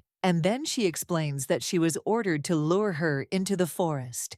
However, the maid knows that her mistress does not deserve to die in this God-forsaken place. Mary claims that she did not want her lady to be harmed. The princess asks who gave her such an order. She replies that she will tell her everything. The maid reports that she was ordered to do so. Head maid Chloe and Cyrilla maid Volt. The maid explains that at first she simply reported to them how she spent her leisure time, but then they ordered her to make sure that she did not catch the eye of His Majesty. But in the end, they began to incite her to commit the irreparable. At this time, Alicia thought that if this was their doing, then she got into the same incident as the main character. Mary says that she has committed a mortal sin. Then she explains that she would never have dared to do such a thing, and therefore asks to be punished as befits her. The princess thought that the maid could not refuse the order, and therefore she understood her perfectly. However, she still decided to confess to her, risking her own life. The main character understands that the maid knew that punishment awaited her, but still trusted her. Alicia turns to Mary and says she has a favor to ask of her. Then she asks who, if not her, deserves redemption. The maid says she will do whatever she orders her to do. The lady suggests that she tell the maid Cirilla that the princess took with her the arrow that hit the horse. The main character thought that the fishing rod had been dropped, and all she had to do was wait for the catch. And if she really took the place of the main character, then she knows the plot in advance, but does not understand why everything turned out this way. Mary turns to Her Highness and asks what else she can do for her. Hearing this, the princess thought that she was worried about Mary, who could once again expose herself to danger, and all this because she got involved with the tear. A few hours later, the emperor entered the princess's room again and asked how she was feeling and whether she could get up. At this point, the lady thought that he was dead, and then she got up from the bed and greeted His Majesty. He suggests that she refrain from these formalities. And then he says that he sees that she is already standing confidently on her feet. The princess wondered what had brought him here. Tyr was silent, and she thought that this was the first time she had seen him so unsure. And after the hunt, something inside him seemed to click, and she no longer felt any caution on his part. The emperor says that he wanted to see her sooner and missed Lolly. Hearing this, the princess asks in surprise if he missed her. The young gentleman replies that he missed Lolly. At this time, the main character does not understand how he found out. The emperor asks if she is Lolly, and he is interested in whether he is telling the truth. Alicia smiles and then asks what His Majesty is talking about and who Lolly is. And after these words, she smiles. Tyr says that judging by her violent reaction to the name, she's just being funny here. The girl saw his gaze and thought that he clearly hated her, and therefore she needed to calm down and could not give in. The main character explains that she has been in a coma for the last 7 years, and she still has a hard time adjusting and reacting to certain situations correctly. And she is also sorry, but she does not understand what he is talking about. The emperor says that it's okay, and that's enough for today, and then turns around and wants to leave. At this time, the lady thought about how she got away with it. She wondered if he had sensed something was wrong at the tournament, and therefore he thinks that she shouldn't have hidden in their secret hideout. His Majesty turns around and tells the girl that they will see each other at dinner. He thought that he made the right decision to tell her this directly and hope that she will not avoid him. After all, he is happy that he finally met her.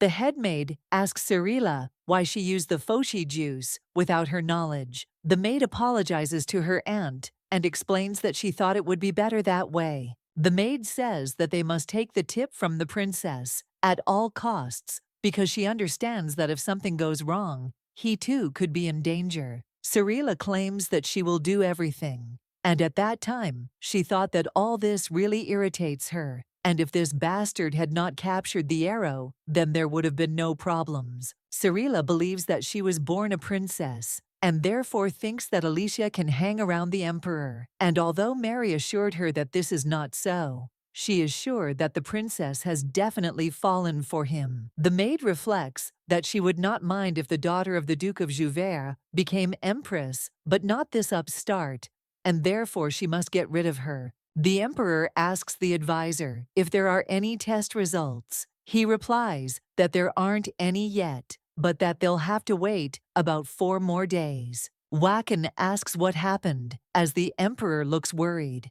His Majesty asks if he remembers saying that after the princess woke up, he noticed a small distortion in space near the kingdom of Ashtad. The advisor asks if His Majesty has any guesses. He replies that he is sure it is connected with the Lali. Wacken asks if the princess is the one he has been looking for so long. and he wonders if he has noticed any similarities in their behavior. The emperor claims that they are like two peas in a pod. Tyr says that people's habits can be similar, but not identical. And it seems to him that Lali is inside. She has not yet awakened. The advisor asks if he has ever broached the subject with her. He wonders if he should have done so. Waken says that as soon as his heart fluttered, he immediately went and laid out all the cards for her. And then he suggests putting himself in her place.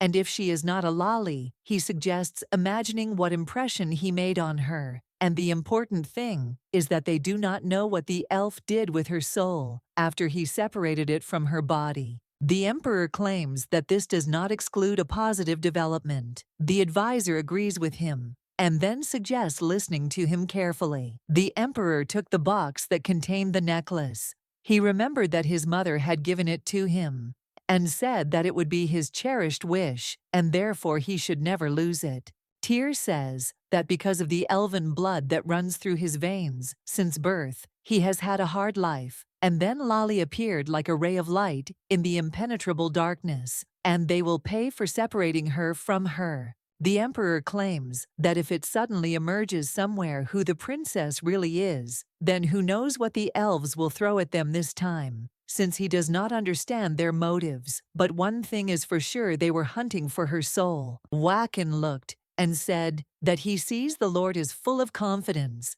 He claims that he will never confuse his Lali with someone else. The advisor says that there are two options. Then the first is that she hasn't realized anything yet, and the second is that she has a reason why she can't confess. The young gentleman asks what the reason might be. Wacken explains that perhaps she knows about the rumors about him, about his quirks with her name, and asks him to remember how he behaves with her alone. The silver-haired man thinks that she is afraid of him, and that is why she does not say anything about it. Hearing this, Tyr thought that he was kind. Wacken agrees with him and says that he will give him time to figure it all out himself. The emperor does not understand what he should do and how he can get closer to Lali. Hearing this, the advisor says that he has a healthy forehead and then asks if he is really serious when he asks this. The young master asks if he looks like a joker.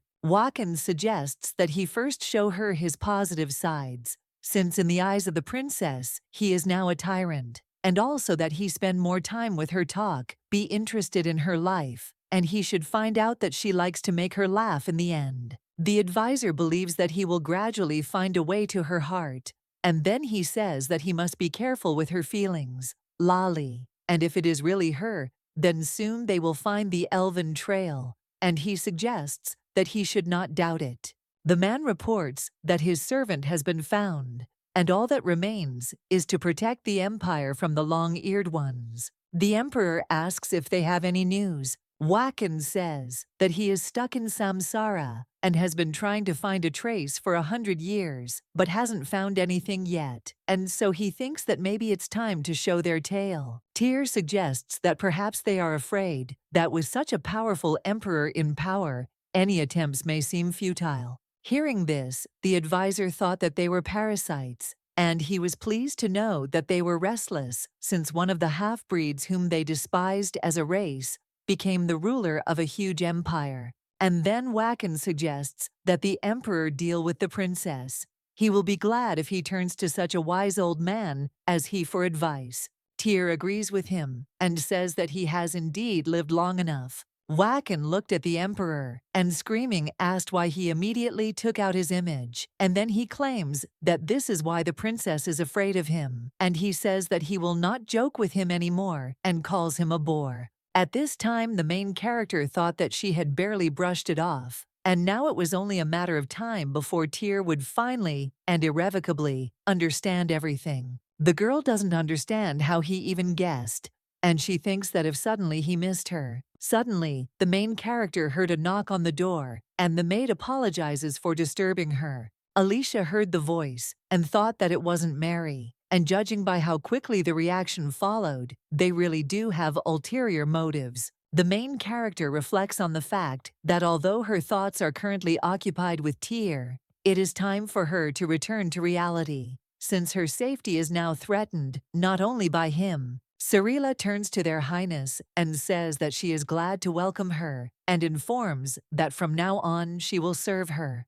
Alicia asks, surprised, what about Mary? Then she says that she didn't know she had been replaced. The maid explains that Mary has made an unforgivable mistake for which she must be punished, and therefore she will never serve her again. The princess asks in surprise what mistake this innocent girl made. Cyril replies that during the tournament, she was resting in a tent when she was supposed to accompany her. The lady says that she herself ordered her to rest because she had a serious injury, and then asks why no one informed her. The maid says that she understands her and therefore believes that Mary will nevertheless be punished. The princess asks if she can help her in any way. At this time, the maid thought that the mistress was not even indignant that she was introduced to a completely different servant. Although she considers her a prisoner and does not understand what indignation is being discussed, Sarila thought that she would solve this problem quite quickly. And then she said that there was one way. The lady asked which one. She answered that if she could find the culprit who shot the horse, then. But she understood that it was quite difficult. Hearing this, the princess says that she just happened to have the tip with her. The maid says that this will help Mary avoid punishment, and then asks if she can take a look. And at that moment she thought that this stupid princess had immediately fallen for the hook. The lady explains that she gave the tip to His Majesty, but it's okay, because she'll ask for it back. The emperor said he'd look into the matter personally, so she gave it to him. Hearing this, the maid became frightened because she knows that His Majesty is very strict. The princess asks the Sarila, what is it, because she thinks that she has some problems, and asks about it. The maid says she's fine, and then says that if it's true, they'll find the culprit soon. Then she says she'll go and ask Mary some questions. Alicia watched the maid run quickly, then thought about how she ran with her tail up to destroy the evidence. And she understands that if they act, then definitely today. The main character turns to Oscar and asks if he can spare some time for her. He is surprised and asks what she wants to tell him. The lady explains that they need to discuss something. Late at night, Sarila thought that if it came to that, she should get rid of the foci that she left behind. And she understands that if traces of this juice are found on the tip, then without proof, no one will send her to the scaffold. The maid thought about what she would tell her aunt later, because she thought she would understand, and when she took the jar, she thought about how she could slip foci to the princess and make her look like a scoundrel, as if she had started this whole mess to attract the emperor's attention. Suddenly, the maid heard a question about what it was. Alicia said that she had a bottle with an unusual color in her hands, and she asked if it was poison. The princess wonders what the Sarila is holding in her hands. At this time, the maid does not understand how she ended up here. The lady asks if everything is okay and says that she has somehow turned pale. The captain approaches Cyril Volt and asks if she could assist them in investigating the assassination attempt on the princess, as they have received information that she is keeping prohibited items. Oscar says that first they will confiscate the bottle she is holding. The maid heard this screaming, suggested that they wait, and then explained that it was all a conspiracy, and she came here on her own business. And then she asked who had sung this nonsense. Mary replies that it was she, and she saw how the Sarila hid the strange bottle. The maid looked at the maid and asked in surprise how she could. Mary explains that as soon as she said that the princess had captured the tip, she suddenly shifted it and took everything into her own hands. Sarila screams, asking if she understands what kind of heresy she is now talking. The captain hears this and asks if she is threatening her. The maid says, it's not fair because it's just a painkiller. Oscar says they'll find out during the investigation. Sarila turns to the princess and asks if she planned all of this. She also wonders if she thinks she's better than others. Hearing this, Mary thought about how she was not ashamed to say such words. The princess says that if she is truly innocent, she will sincerely apologize. Then she asks what Sarila will do otherwise. The main character says that her family's name will be tarnished forever, and she will only have to rely on her mercy, and this will happen if she is still alive by that time. Alicia claims that if she is not guilty, then she has nothing to fear, and so he tells her not to worry because they will judge fairly, and he tells her not to resist because you do not want her to be hurt before her time. The maid screaming says that she knows nothing, and then swears. A couple of hours ago, the main character quickly guessed that Cirilla was up to something, and therefore told Oscar about everything. She gave the order to lure her into the forest labyrinth. And as soon as she admitted about the tip, she decided to deal with the problem herself. Alicia. She hadn't forgotten Mary's testimony about the strange bottle either. However, these were only guesses and conjectures. The real proof was Mary's behavior at the tournament. Not wanting to risk destroying the evidence, they agreed to act covertly. Initially, they wanted to get Focha's hidden juice, so Cirilla's arrest at the crime scene was unexpected and pleasant for her. The very next day, Tyr was also aware of it, and when the princess entered his office, he asked why she personally intervened, and then said that it could be dangerous. The lady explains that she was worried about Mary, so she decided to go, and at that moment, she thought that he was so angry that she took everything upon herself. Tyr says that if she told him, he would be mad himself. Then he says that she hasn't even recovered yet, and he doesn't understand why she would put herself in danger. Then he asks if she was hurt. The main character looked at him and saw that his hair was tousled, and she wondered if he exploded. As soon as he found out, she claims that she is fine, and then asks what will happen to Cirilla. The emperor says that if the liquid she has is found to be forbidden, she will be sent to the scaffold. And besides that, substance explains a lot. The lady understands that if it really is Fochi extract, then there will only be more problems, and she was able to save the evidence, but completely forgot about the turn the investigation could take. Tyr claims that she has made a huge contribution. The girl replies that he is flattering. The emperor asks if she thinks he is the type to flatter. Hearing this, the main character thought about what he said, as if cutting off. At this time, the emperor thought that he had wanted to praise her, and did not understand whether he was not affectionate enough. The young gentleman says that he promised to pay her compensation for the incident at the hunting tournament, and then asks her to think about what she would like to receive. The girl agrees, and says that she will think about it. Tyr asks how long she's been asleep, and then says 7 years, if he's not mistaken. She replies that she has and doesn't understand why he even asks. The young master does not care if she remembers anything about her previous life, before she fell into a coma. The girl replies that at first she didn't even understand where she was, and only after a while did she get used to the surroundings. Tyr asks if she feels like she's in possession of someone else's memories. She replies that she doesn't even know, and thought about him asking these questions, and decided to play the polling game again. The emperor asks her if she has ever considered that she is not really Alicia Ashtad. The lady replies that she has never thought so. Tyr asks why he still sees her as Lolly, and then he came closer to the girl and touched her face. At that time, she wondered why he was looking at her like that, and it seemed to her as if he really missed her.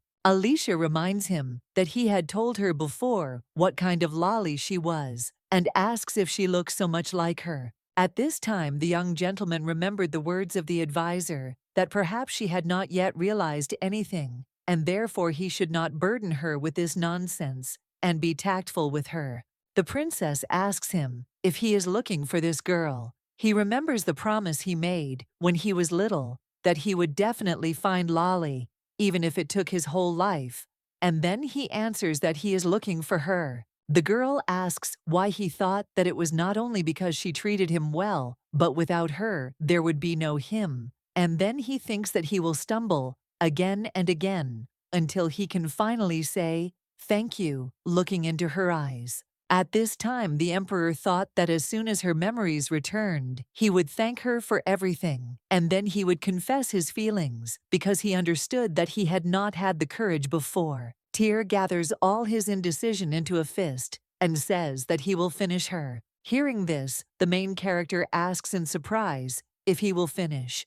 And at that moment she thought that he will finish with Lali. The emperor looks at the lady and asks what is wrong with her, as she has turned very pale. He then says that if something is bothering her, he can call a doctor. She replies that everything is fine, as she is just a little tired, and asks if he does not mind if she can rest. Tyr agrees with the princess and tells her to rest.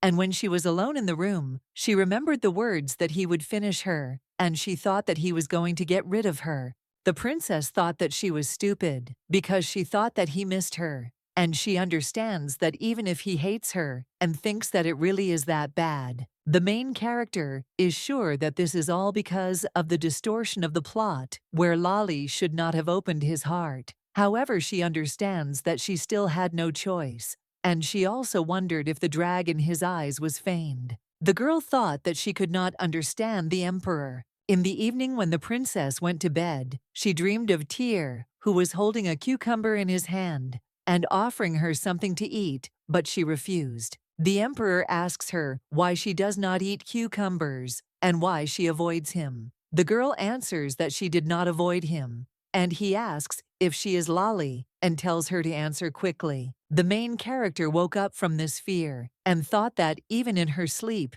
he had clung to her, and she understands that if the emperor continues to pressure her, she cannot reveal herself under any circumstances. Sitting on the bed, the girl thought that he was already coming to her in her dreams with his cucumber, and she could even smell it. The head maid came into the princess's room and said that she woke up a bit early today. Alicia asks the countess what brought her to her, and she answers that she heard that her ward did something terrible, and therefore asks for forgiveness for having such a negative influence on her. Hearing this, the main character smiled and thought that this woman was very thick-skinned, and it was clear as day that she was pulling her strings. The countess says that until they find a suitable candidate, she will personally serve her and asks if the lady does not mind.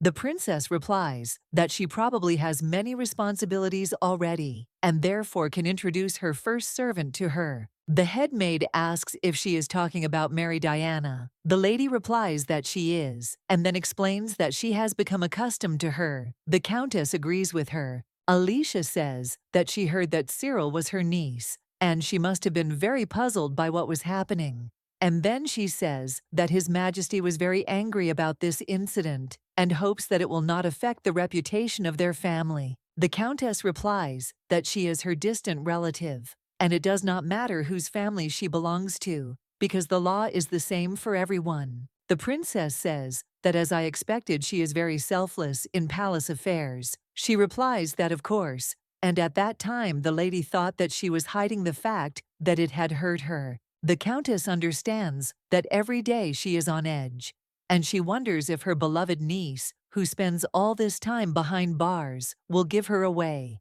and so she believes that for the time being, her hands are tied. Suddenly, a man's voice is heard, asking if he can come in. Hearing this, the main character thought that Tyr had come. The countess says that he has come to His Majesty and asks if the door is open for him. The princess replies that of course, and at that moment she began to wonder if the dream was really all about something. The young gentleman asks how she slept today. The girl thought that he showed up early in the morning, and she doesn't understand what's going on in this room. The main character smiles and then thanks him and says that thanks to his care, she feels great. Tyr asks if she has eaten yet and then suggests going together to have breakfast. Hearing this, the main character thought that they were already having dinner together, and now she also had to look at his cucumber in the morning, and she wondered if he was just trying to seem caring. And again, that cucumber dream came to mind.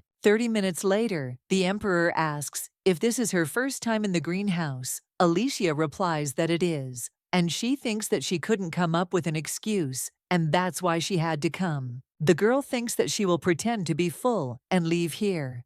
Tyr explains that they will eat there. The princess saw that the sunlight was delicately breaking through the windows, and the table was surrounded by delicate garden flowers, and she did not understand what kind of luxurious breakfast was waiting for her. The emperor invites the princess to sit down, At this time she thought that he was a gentleman, and therefore would not bring her. Suddenly, the girl retreated and almost fell, but Tyr caught her in time. He says that she can't be left for a minute. Alicia pushes the emperor away and then apologizes, explaining that she tripped and lost her balance. The young gentleman asks in surprise why she pushed him away like that. The lady asks how she pushed him away, and he says that it was rude. At this time, the main character does not understand what she is thinking about and why she did this. And for a moment, she thought he was cute. Alicia muses that she needs to come to her senses since he tried to kill her. Tyr offers the princess something to eat since he thinks she might be hungry. The girl thanked him, and when she looked at the table, she did not understand why there was so much food,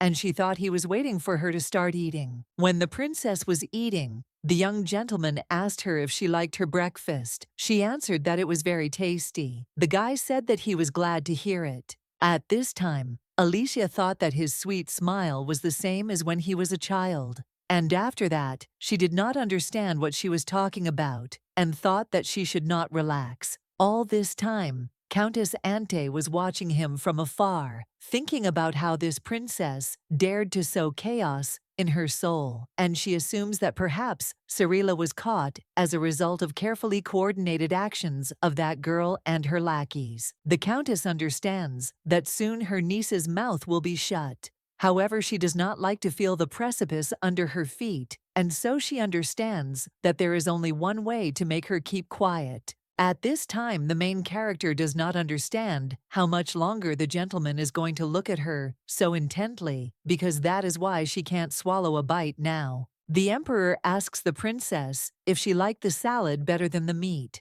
She replies that she doesn't want to overload her stomach in the morning. He asks if she likes sweets, and the girl replies that she likes all kinds of desserts. At this time, the girl thought that she was sitting as if under interrogation. Tyr asks why she eats so little, and says that he will notice that she always eats a little. Hearing this, the lady thought that he was simply looking at her so intently. The young gentleman suggests that perhaps she does have health problems. She replies that during the medical examination, she was told that with her health, she will live another 100 years. And at that moment, she thought that he was somehow suspiciously caring, and she wonders what he has planned this time. Alicia, because of the remaining feelings, she subconsciously continues to believe him, and at this time she understands that he is planning something. Tyr says that it is clear to him, and he thinks that the palace physician should be gotten rid of. Since he could not recognize the problem, he does not belong here.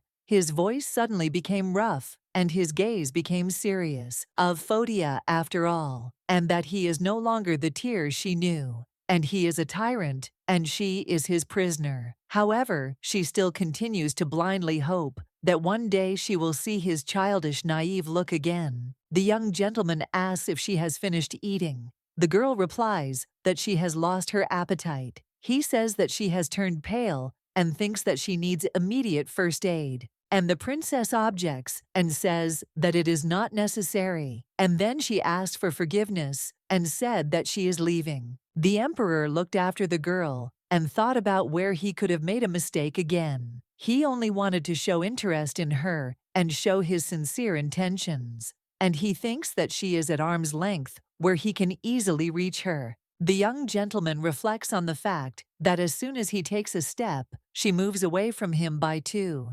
And he thinks that he is holding sand in his hands, which inexorably falls between his fingers. The maid informs the head cook that His Majesty and Her Highness's meal is over, and offers her to take a look, since their food has not even been touched, and then informs her that His Highness declined due to poor health. Hearing this, the chef thought that he had suddenly called her to his office and asked her not to add cucumber to the salad, and then ordered her to fill in all her gastronomic preferences. The lady cook thinks that he is probably trying to keep this frisky bird in his cage, and she also remembers that the princess eats everything except cucumbers, and she does not like cucumbers as the man who worked in the kitchen says that of course they left when the food on the table didn't even look like food. And then he asks who is spreading rumors that His Majesty likes her slop, and he calls the head cook an orphan from the lowest class.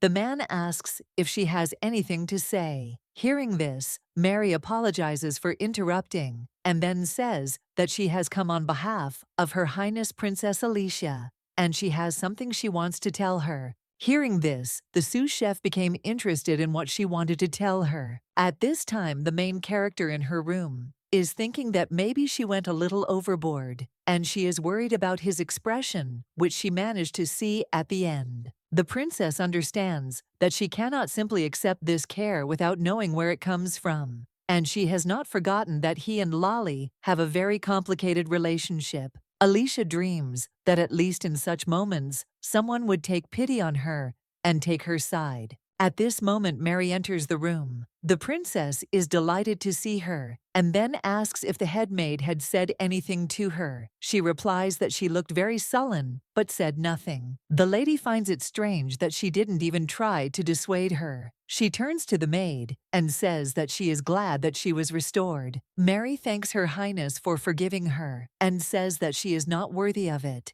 and then promises that in future she will do everything that she asks of her. The princess assures that everything is fine, and she is not guilty of anything, and therefore we can rely on her. A little later, the main character learned that Mary came from a long-dead aristocratic family. Her parents died from a common illness, and she lost both the estate and the lands at once. And so she understands that if she were kicked out of the palace, she would have nowhere to go. Mary asks the lady if she has a task for her. At this time, the main character thought that now only Mary is on her side. And this, of course, is good. But she thinks that if there was a person of higher status on her side, it would be much cooler. The maid looks at her mistress and asks in surprise what happened. She replies that she has something for her and asks if she can go to the kitchen right now. When Mary came into the kitchen, she said that she wanted to give something to the sous chef from the princess. Hearing this, the man smiled and assumed that maybe she had a stomach ache, and therefore he believed that maybe she would finally be punished properly. The maid heard this and thought that he was humiliating her just because she was a girl and considered him disgusting. And then she looked at the cook and wanted her to shut his mouth and answer. Mary smiles and says that Her Highness thanked the sous chef for the delicious food and apologized very much for not finishing it, since she was not feeling well. That is why she sat down to eat a little bit of everything. Lady heard this and didn't understand why she suddenly decided to tell her about it. But in any case, she was grateful to her, and now at least the geezer would finally shut his mouth. The sous chef tells the man that she is sorry that the princess did not get any animals from her cooking, and she thinks that he probably really hoped for this, and offers him to try to treat her with his cooking. Hearing this, the head cook says that she is a beast and has really gotten on his nerves. The assistant cook asks why he always fights with her if she always finds something to put him down with. The man screams and tells him to shut up, then asks whose side he is on. He says that even when all the nobility was against her appointment to this post, the emperor did not bat an eyelid. At this point, the sous chef thought about the princess, sending a maid to apologize to some cook. And then she remembers that it was noticeable that she was uncomfortable at the table that evening. After all, she is an aristocrat from a foreign country, but here she is just an inconspicuous prisoner. And she is not the most empathetic person, but she feels a little sorry for her. Sous chef thought that this lady is the princess of the kingdom Ashtat, and the next time we meet, we should be more friendly with her. The maid turns to Her Highness and says that she has already gone to the sous chef. The lady says that she is a clever girl and asks if she has conveyed her words to her. She replies that she has, but the atmosphere was not very good. Mary reports that she heard that she is of a lower class and also a girl in such a position, and for the boss, she is just an eyesore. Alicia says she didn't know about it. The maid claims she didn't give up her position at all. She also told the boss that if he didn't like something, he should do it himself. And so she had the feeling that she was the one making fun of him, not him. The main character remembered that Maud had a steely character before, and today she just wanted to leave a good impression of herself and did not think that she was treated like that in the kitchen. The maid says that on the way she met the emperor's advisor Waken, who told her that His Majesty was very busy today and would not be able to dine with the princess. The princess says that this is great news for her, and she will go to the library and have a wonderful time there. Alicia reflects on the fact that even if she allowed herself too much, they have been having dinner together for a long time. She wondered if he was really offended. Afek says he doesn't understand what's going on at all and asks the countess why her niece was involved in a criminal case. The woman replies that there is no justification for this act. He, screaming, asks if she has any idea what her act is fraught with, and then he asserts that the emperor is not an idiot and he will understand everything perfectly well. And he asks His Highness to give her another chance, and then claims that she will sort this matter out. The gentleman asks if she will figure it out and if she has a plan. The lady replies that she bribed the prison guard, and then she says that she will shut her mouth forever and that he need not worry. Duke Juvet claims that even a small mistake will be unforgivable. The countess says that she understands his grace and puts her life on the line. The next day, the maid enthusiastically invites the mistress to look at her dress and says that it is very beautiful. The mistress says that it is really beautiful. Mary reports that, as expected from Madame Valentina, the best fashion designer in the empire, Valentina says that because of Her Majesty's beauty, the splendor of her dress may go completely unnoticed.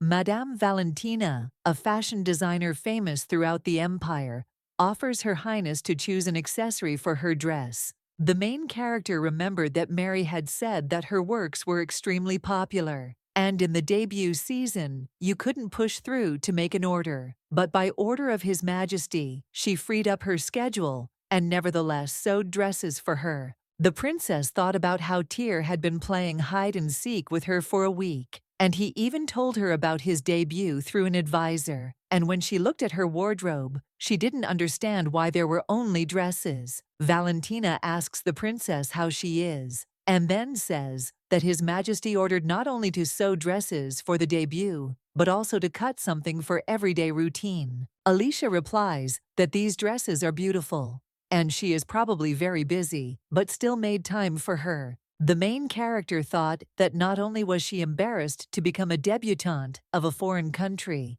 but rumors would also start spreading that she had taken the best fashion designer away from the young girls. She says that fortunately she managed to free herself this year. The debutante season was delayed quite a bit. The princess recalls that Mary said that they wanted to cancel it altogether due to military actions on the territory of the Kingdom of Tahel. The designer says that she thinks that for His Majesty, she is like a dandelion from God. And a couple of days ago, when she left the palace after the measures were lifted, she told His Majesty that she would like to take responsibility for the princess's dress. And she explains that as soon as she saw her, she realized that she was her muse. Valentina swears to the emperor on her own name that at the debutante's ball, all eyes will be on her. His Majesty says that she has a keen eye, and so he agrees to give her his permission. The fashion designer says that His Majesty also said and ordered not to skimp on fabric. Hearing this, the princess was surprised, and the woman said that the rumors about their love games were not a lie. Alicia says there was a misunderstanding, and there is no love between them. Suddenly, Valentina interrupts her and suggests not to worry, because she is a grave, and swears by her dress, because she cannot swear by a big one. Alicia explains that there really are no love games between them. The designer asks the lady if she can start trying it on. At this point, the main character thinks that she is not even listening to her. When the girl put on the dresses, the maid turns to Her Highness and says that she is beautiful. After a few examples, the princess lays down on the bed and asks for help. Mary asks if she is tired. The princess explains that ladies' affairs are much more complicated than she imagined. The maid asks what will be done with dinner, and then says that if she is tired, she will bring it to the room. At this time, the main character thought that because she had been stewing here in these dresses all day, she really wanted to breathe some fresh air. And then she asked if maybe she should eat in the living room today. Mary says she'll clean up quickly and take her to dinner. A week has passed since that awkward breakfast, and the main character hasn't met Tyr once during this time. In his defense, he said that he was very busy, and she thought that he probably took her for a fool. The princess reflects on the fact that she is not offended at all, but simply surprised, and does not understand how he can behave like this.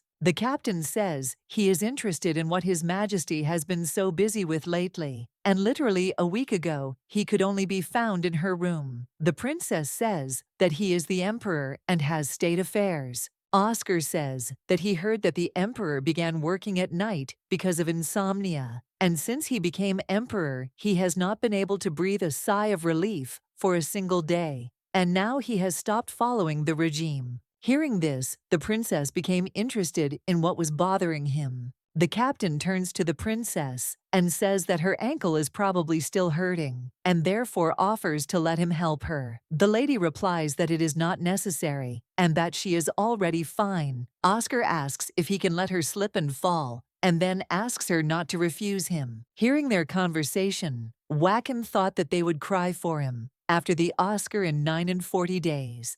The princess objects and says that it is not worth it, and she will go down the stairs herself. At this time, the emperor comes up to her and asks if her ankle still hurts, and then asks if he wants to take her there. Having seen the emperor, the main character does not understand why she is so happy to see him, and so she thinks that maybe she missed him for a week, but she does not understand why her heart is beating so much.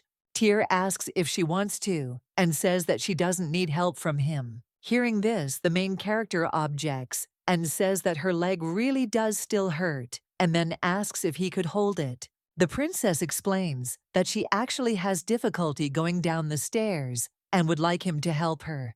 His Majesty agrees and offers his hand to the lady. Seeing this, the servants thought that he could not take his eyes off the princess, and it seemed to them that they were observing a rare phenomenon. Tyr notices their curious look and asks if they are done with their business. Then he says he can fix that. He says he will see the princess off and tells the others to return to their duties. Oscar turns to His Majesty and says that he must accompany the princess after the meal. Hearing this, Wacken turns to him and says that he needs to talk to him about something concerning the knight's company. Oscar suggests that he wait as he wants to see these doves. The advisor whispers in his ear that if he doesn't want people to cry over his name with flowers, then he'd better suggest that he follow him. Mary says that she forgot something, so she quickly runs into the room.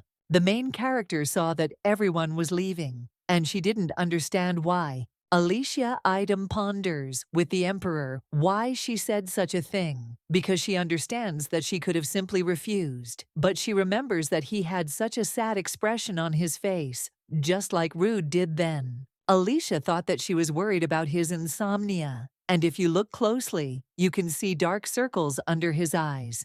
Tyr asks the lady if she liked the dresses she had made. She replies that Madame Valentina did her best, and that it was the first time she had seen such beauty. Then she thanked His Majesty. The girl saw that he was smiling sweetly again. The emperor said that if she wanted anything, she should not be shy and tell him about it. At this time, the main character does not understand why her heart does not calm down, and she wondered if she was really so worried next to him. Alicia turns to His Majesty and thanks him for seeing her off. The gentleman asks if he can be her partner at the upcoming debut ball. Hearing this, the girl does not understand why he asks her permission. Suddenly, Oscar enters the room and screaming addresses His Majesty and asks for forgiveness, and then explains that he has an urgent report to make to him. The emperor asks if it is necessary now. The captain whispers in Tycho's ear that they have just received a message from the dungeon.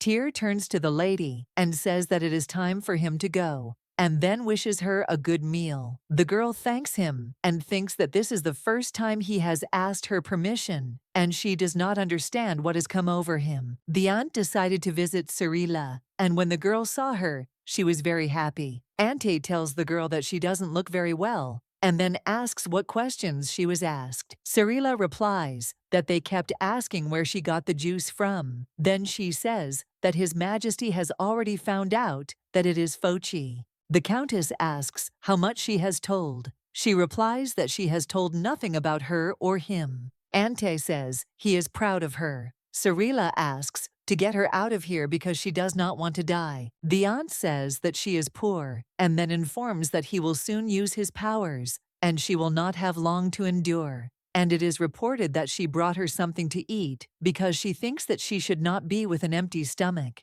The Countess asks if she is very hungry and gives her bread. The girl takes the bread and thanks her aunt. But when Sarila bit a piece of the poison quickly took effect, and before she could say anything she fell into eternal sleep. Auntie apologizes to the girl and then explains that they could not have acted differently since he believes that she was just a victim of circumstances. Leaving prison, Aunt thought about the fact that she still had to deal with the guards she bribed, and she thinks that it is difficult for her to clean up her tracks. The Emperor says she didn't even blink when her niece coughed up blood, and he wonders if she has a heart, and then he says he'll check it out. Seeing the Emperor, the Countess became frightened and turned to His Highness. At this time, Wacken interrupts her and tells her not to even try to brush him off, since he believes it is useless.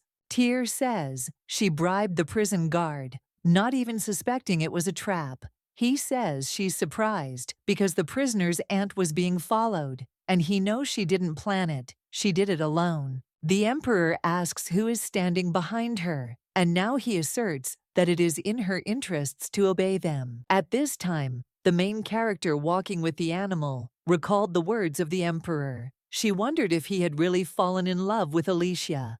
The girl thinks that maybe he hasn't fallen in love, but he has definitely gotten attached, and maybe not just attached, since her covenant to have breakfast together is interested in her and tries to seem caring. The main character ponders who would have thought that all these were signs of attention. The girl remembers that he asked her if she knew who Lolly was, and she thinks it's obvious because he has suspicions, but he's not sure. Alicia thought that maybe he was just testing her, and if Tyr really did like her, it was very dangerous. She knew that nothing had changed, and she couldn't get caught.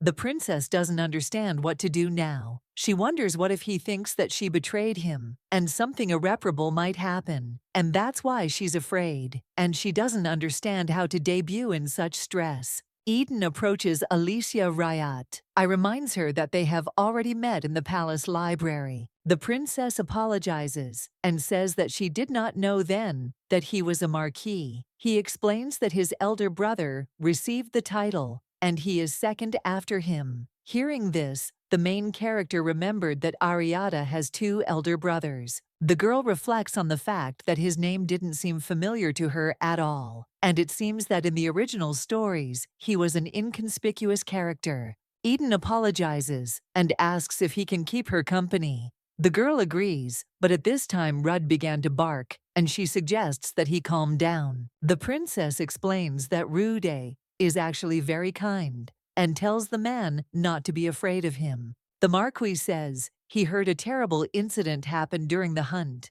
The princess asks if the rumors have spread, yet she says that as far as she can see, she is fine, and the perpetrator has been caught and is currently being investigated. Eden asks how a man could do such a thing, and then says that even death would not be enough for this. And he also wonders where His Majesty disappeared to, when the princess almost caught an arrow with her body. The Marquis does not understand how he allowed the girl to participate in such a dangerous competition, and they say that he does not understand it at all. And then he asks the girl if there is something written on his face. Alicia, that it's not that, and then explains that she just didn't expect him to be so open. She says that when they first met, he seemed shy to her. The gentleman apologizes and says that he cannot contain his emotions when he begins to put together the facts of this incident. The princess thanks him for worrying about her and asks why he came to the palace. The Marquis replies that he wanted to meet her, and he says that after their first meeting, he came to the library several more times, but he did not find her at the books.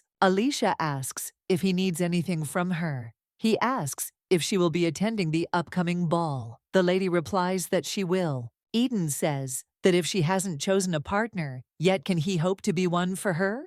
At this time, the Emperor turns to Oscar, and he asks what happened. Tyr asks why he is alone, and where Princess. The captain replies that she said she wanted to take a walk, and he is waiting for her, and since she is rude, there is nothing to be afraid of. Oscar tells the Emperor that he sees the princess has begun to open up to him, and then he congratulates him and says that he should let her ride him more often. Hearing this, Tyr suggests getting down to business and calls him a blockhead, and he says that His Majesty does not value his advice. At this time, the Emperor thought that Oscar had completely gotten out of hand, and he would have to teach him a lesson. Tyr saw the princess and wondered who was next to her. As he got closer, he saw that it was the second son of the family, who suddenly had his eye on the princess. In the original story, Alicia never woke up, so any twist here is unpredictable. Eden says that he thinks that her answer is no.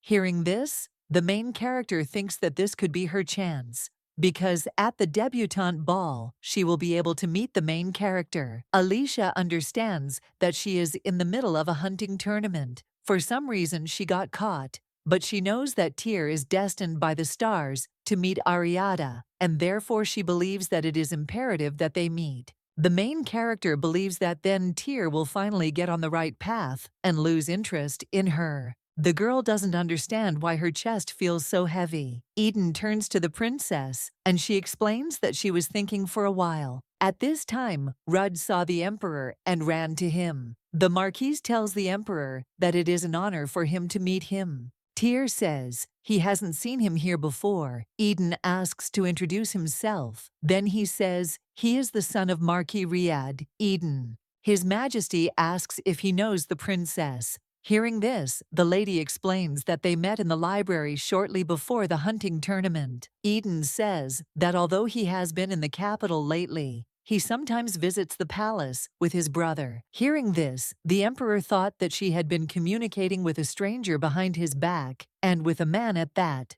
The princess asks if he was out for a walk. His Majesty replies that he was not, as he was looking for her in order to hear the answer to that question. The girl doesn't understand why now. Tyr says that she has the right to refuse, and he just wanted to hear her answer. And at that moment he thought that he would still listen to the advice of the sly half-elf. Alicia, on what such a sad face, to build against the right, because she can give up too quickly. The princess turns to the master and Eden and apologizes. Then she says that she would be happy to accept his offer, but has already chosen a partner. The Marquise tells her not to worry because everything is fine, and then he says that he is leaving. Tyr asks the lady if she wants to explain herself, and they wonder if this bastard also wanted to become her partner. The lady says, yeah, and at that moment she thought about why the bastard right away. The Emperor reports that he sees her with him, has become close, since she even calls him by name. The girl apologizes, and then explains that she didn't know how to address him, and at that moment she thought that he was jealous. Tyr says that in general they have already agreed. Alicia says that she will rely on him. His Majesty claims that he will prepare thoroughly. The main character understands that she can't fall in love with him, and so she thinks that she should just go with the flow. The princess muses that there is some atmosphere and she needs to change the subject. She asks what happened to Cyrilla Walt, and he wonders if the investigation is over yet. Focha juice was found on the arrowhead. Its effects have been proven on animals. It works as a stimulant, increasing all physical characteristics. Alicia asks if the shot that hit the horse was not an accident, and if it was planned in advance. She wonders if she told where she got it from. Tyr replies that they found out everything but not from her. The Emperor says that he asked the Countess who was standing behind her. Wacken said that they had collected all the evidence that it was they who gave the order to harm the princess, and then he claims that she also killed her niece. The Emperor says that for this alone, he can destroy her entire family, but he will treat her more humanely if she answers his questions. Tyr says that she will comply with the interrogation procedure and tell him everything, and in exchange, he will spare her life, depriving her of the noble title, and therefore, he believes that this is very humane. The Countess says that 10 years have passed since the death of her husband, and all this time for the sake of protecting the family, and she faithfully served Duke Jouvert. But since she has no choice now, and she does not want her family to perish in the fire, Chloe Auntie thanks His Majesty for his mercy and says that she will carry out any order. The Emperor turns to her and asks her to listen to him carefully, and then he tells her that today she will leave this place as if nothing had happened, but she must write a letter to her puppeteer about how everything worked out. Hearing this, the main character does not understand how this is possible, and could it really be that Mrs. Ante killed Cyrilla? Tyr says that Duke Jouvert has probably already received the message. The girl asks what he is going to do next. The young gentleman replies that he is not only cunning, but also very experienced.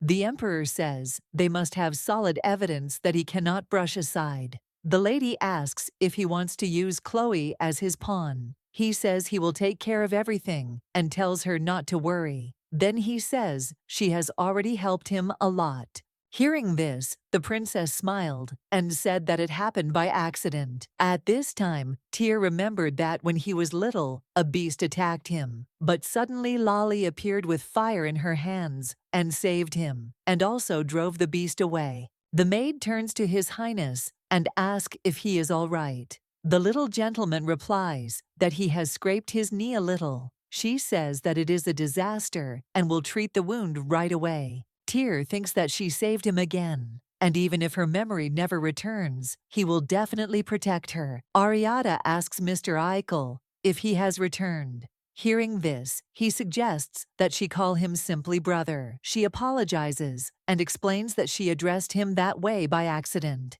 He suggests that she be more careful in public, since only she knows his true face. The lady says that she has seen him come to the palace quite often lately. The Marquis replies that he is checking the situation here. Ariada asks if he is really interested in Princess Alicia. Then he says that on the day they first came to the palace together, she saw him flirting with some girl. The lady says that she is at a hunting tournament. She asked people, and they told her who she was, and then she asks if he really came to the palace to meet her. The young lady tells him not to keep silent, and again asks if he really visited the palace to meet her. The Marquis touches the girl's hair and claims that she is mistaken, and explains that he and she were just talking.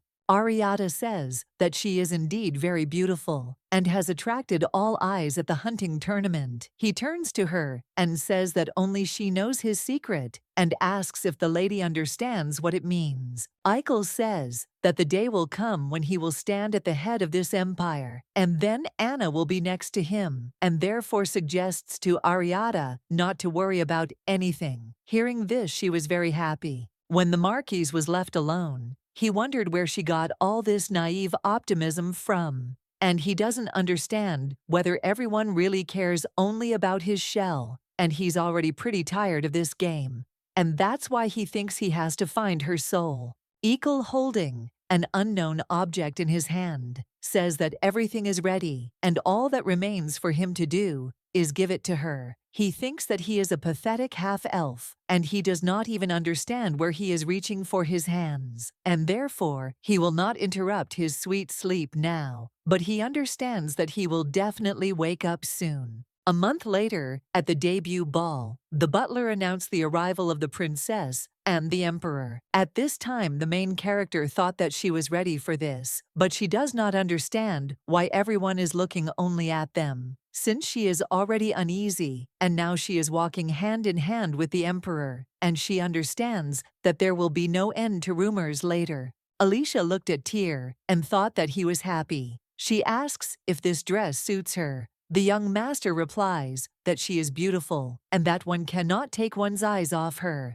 Hearing this, the main character does not understand where he picked up such words, because just yesterday he was embarrassed to take her hand, and on the way he picked it up, and she wonders why time flies so much. Affect Juvert greets His Majesty and says that they have not seen each other for a long time, and then asks if everything is well with him. When the main character saw him, she thought that this was Duke Juven, and she was seeing him for the first time. Then she looked at the girl who was next to him and thought that this was his daughter because they looked alike. The emperor says that they haven't seen each other for a long time, and he heard that he has settled down on his estate. The Duke explains that he has been busy with state affairs and has therefore visited the palace very rarely lately. Tyr says that he tried to woo him before and therefore is surprised that he suddenly fell silent. At this time, the main character thought that the emperor was speaking straight to the forehead. The Duke says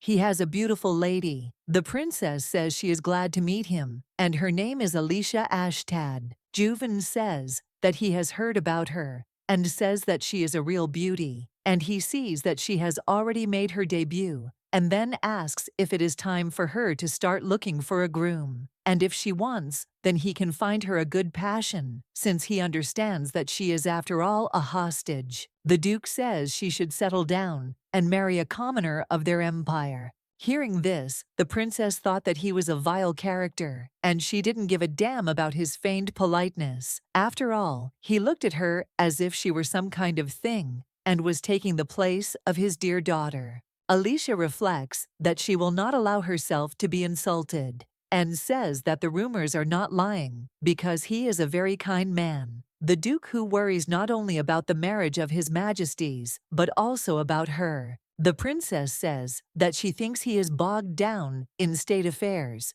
and then asks if he has time to deal with her engagement. Hearing this, the Duke thought that she was mocking him. Tyr turns to him and says, since that's the case, would he like to become a matchmaker, since he is sure that many of the unmarried and unmarried aristocrats at this ball will be happy. Juven explains that he was only trying to be polite to her. The emperor says that Princess Alicia is a rightful guest at this ball, and that she was invited to Phodia to ratify the act of concluding peace with another kingdom. Tyr informs that if he calls her a hostage again, he will consider it an insult to the entire empire. Hearing this, the aristocrats thought that His Majesty valued the princess very much, and they thought that the Duke now clearly had no chance of marrying his daughter to the emperor, and Her Majesty did not even pay attention to her. Juven thought that the princess had publicly humiliated his family, one of the most influential aristocrats of the empire, and therefore she would answer for her words. Alicia asks His Highness if it is okay that he has shown such open hostility towards him. He asks if she is talking about the Duke. The lady asks if he is sure he will not suspect anything. He replies that it is rather the opposite, since he officially called her a guest.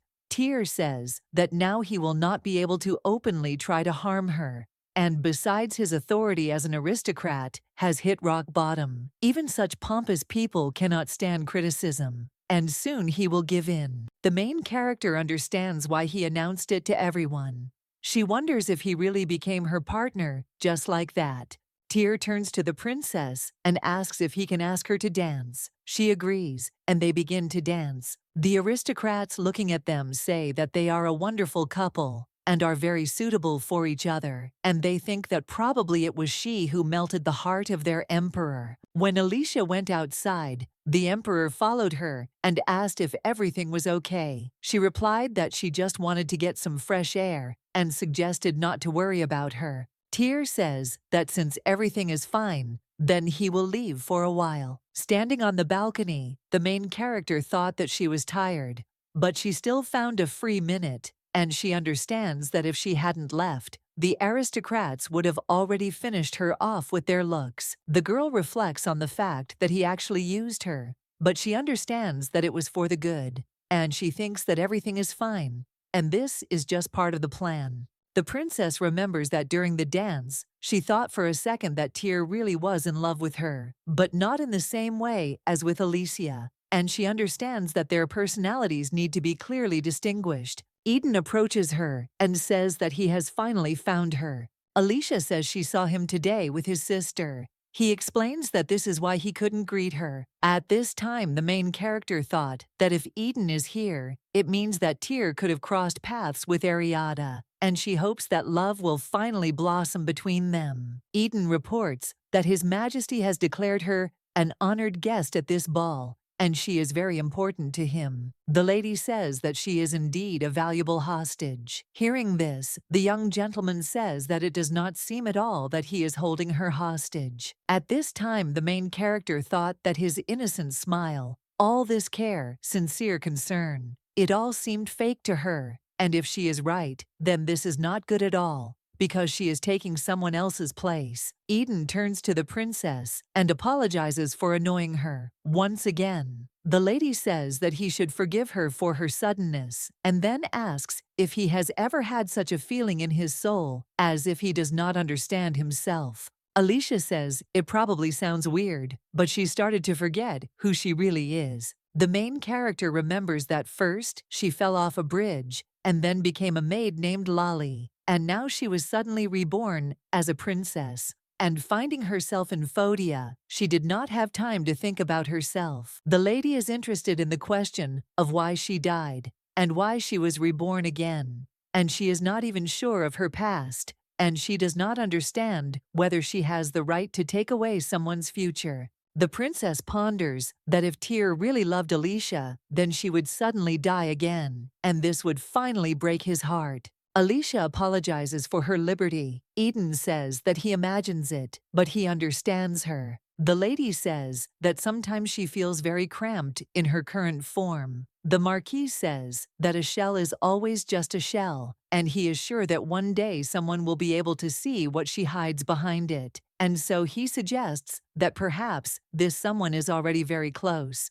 Ariada turns to her brother and asks where he disappeared to, and then says, if only he knew how long she had been looking for him. The princess looked at the lady and did not understand what was wrong with her gaze. Eden turns to the princess and apologizes, then reveals that this is Ariada, his younger sister. Alicia says she's glad to meet the lady, and that's when she thought about how this girl was acting like she stole her boyfriend. The lady with pink hair says that as soon as she turned away, he disappeared. Hearing this, the main character thought that she didn't remember that. In the original, Ariada idolized her brother so much. Ariada tells her brother that she has a stomach ache and is feeling dizzy and offers to take her home. He explains that they are at a debutante ball, and so it is too early to leave. However, the girl assures that she is really having a hard time. The princess offers to take Mr. Eden home, and then tells him that she will stay here,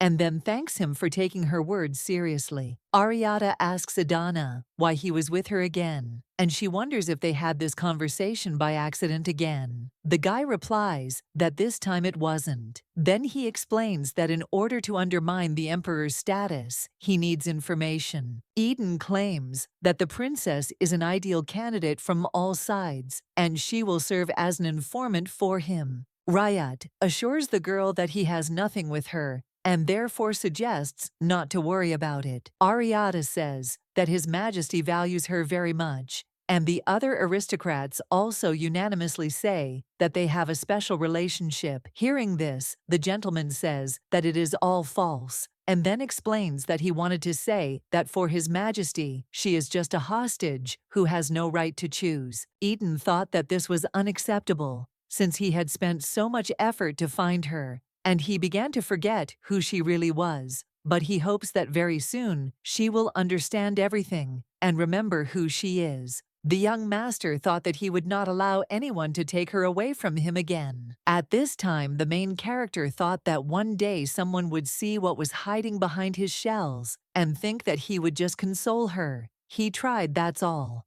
The girl thinks that maybe such a person will be found, but she doesn't understand what he can see there, if even she can't put things in order in her head. The emperor turns to the princess, and she apologizes and explains that she was just lost in thought. He asks what is wrong and if she is feeling well. Alicia assures him that she is fine, and then asks if he wants to run a cross-country race. Suddenly, the princess twisted her foot, and she thought that today, without cross-country, because she would like to get used to dancing first, and especially in new shoes. At this time, Tyr picks up the princess in his arms and suggests that she be patient. At this time, the main character thought about how he had picked her up right at the ball in front of everyone, and she wanted to sink into the ground from this shame. He thought that this was too much, and then she remembered that those words were enough for the Duke. Alicia turns to His Majesty and assures him that she is indeed fine. He takes off her shoes and sees that they have rubbed her. The girl explains that she simply dances very poorly, and then assures that tomorrow it will all be over. Tyr asks to let him take care of her. Hearing this, the main character does not understand why he has become such a good boy, and then asks why he is so kind to her. The emperor asks in surprise if this is strange. She says that he has changed his attitude towards her very abruptly. The young gentleman says that looking at her leg, he doesn't find it strange, and he claims that there is no particular reason for it, and because he thinks that she shouldn't worry. Hearing this, the main character thought that if Tyr really felt something for Alicia, then she didn't understand whether she should keep silent. The young gentleman looked at the girl and asked if she wanted to say something. At this time, the princess thought that she needed to tell him the truth before it was too late. Alicia apologizes and asks if she can leave the ball. She explains that it is very difficult for her to walk.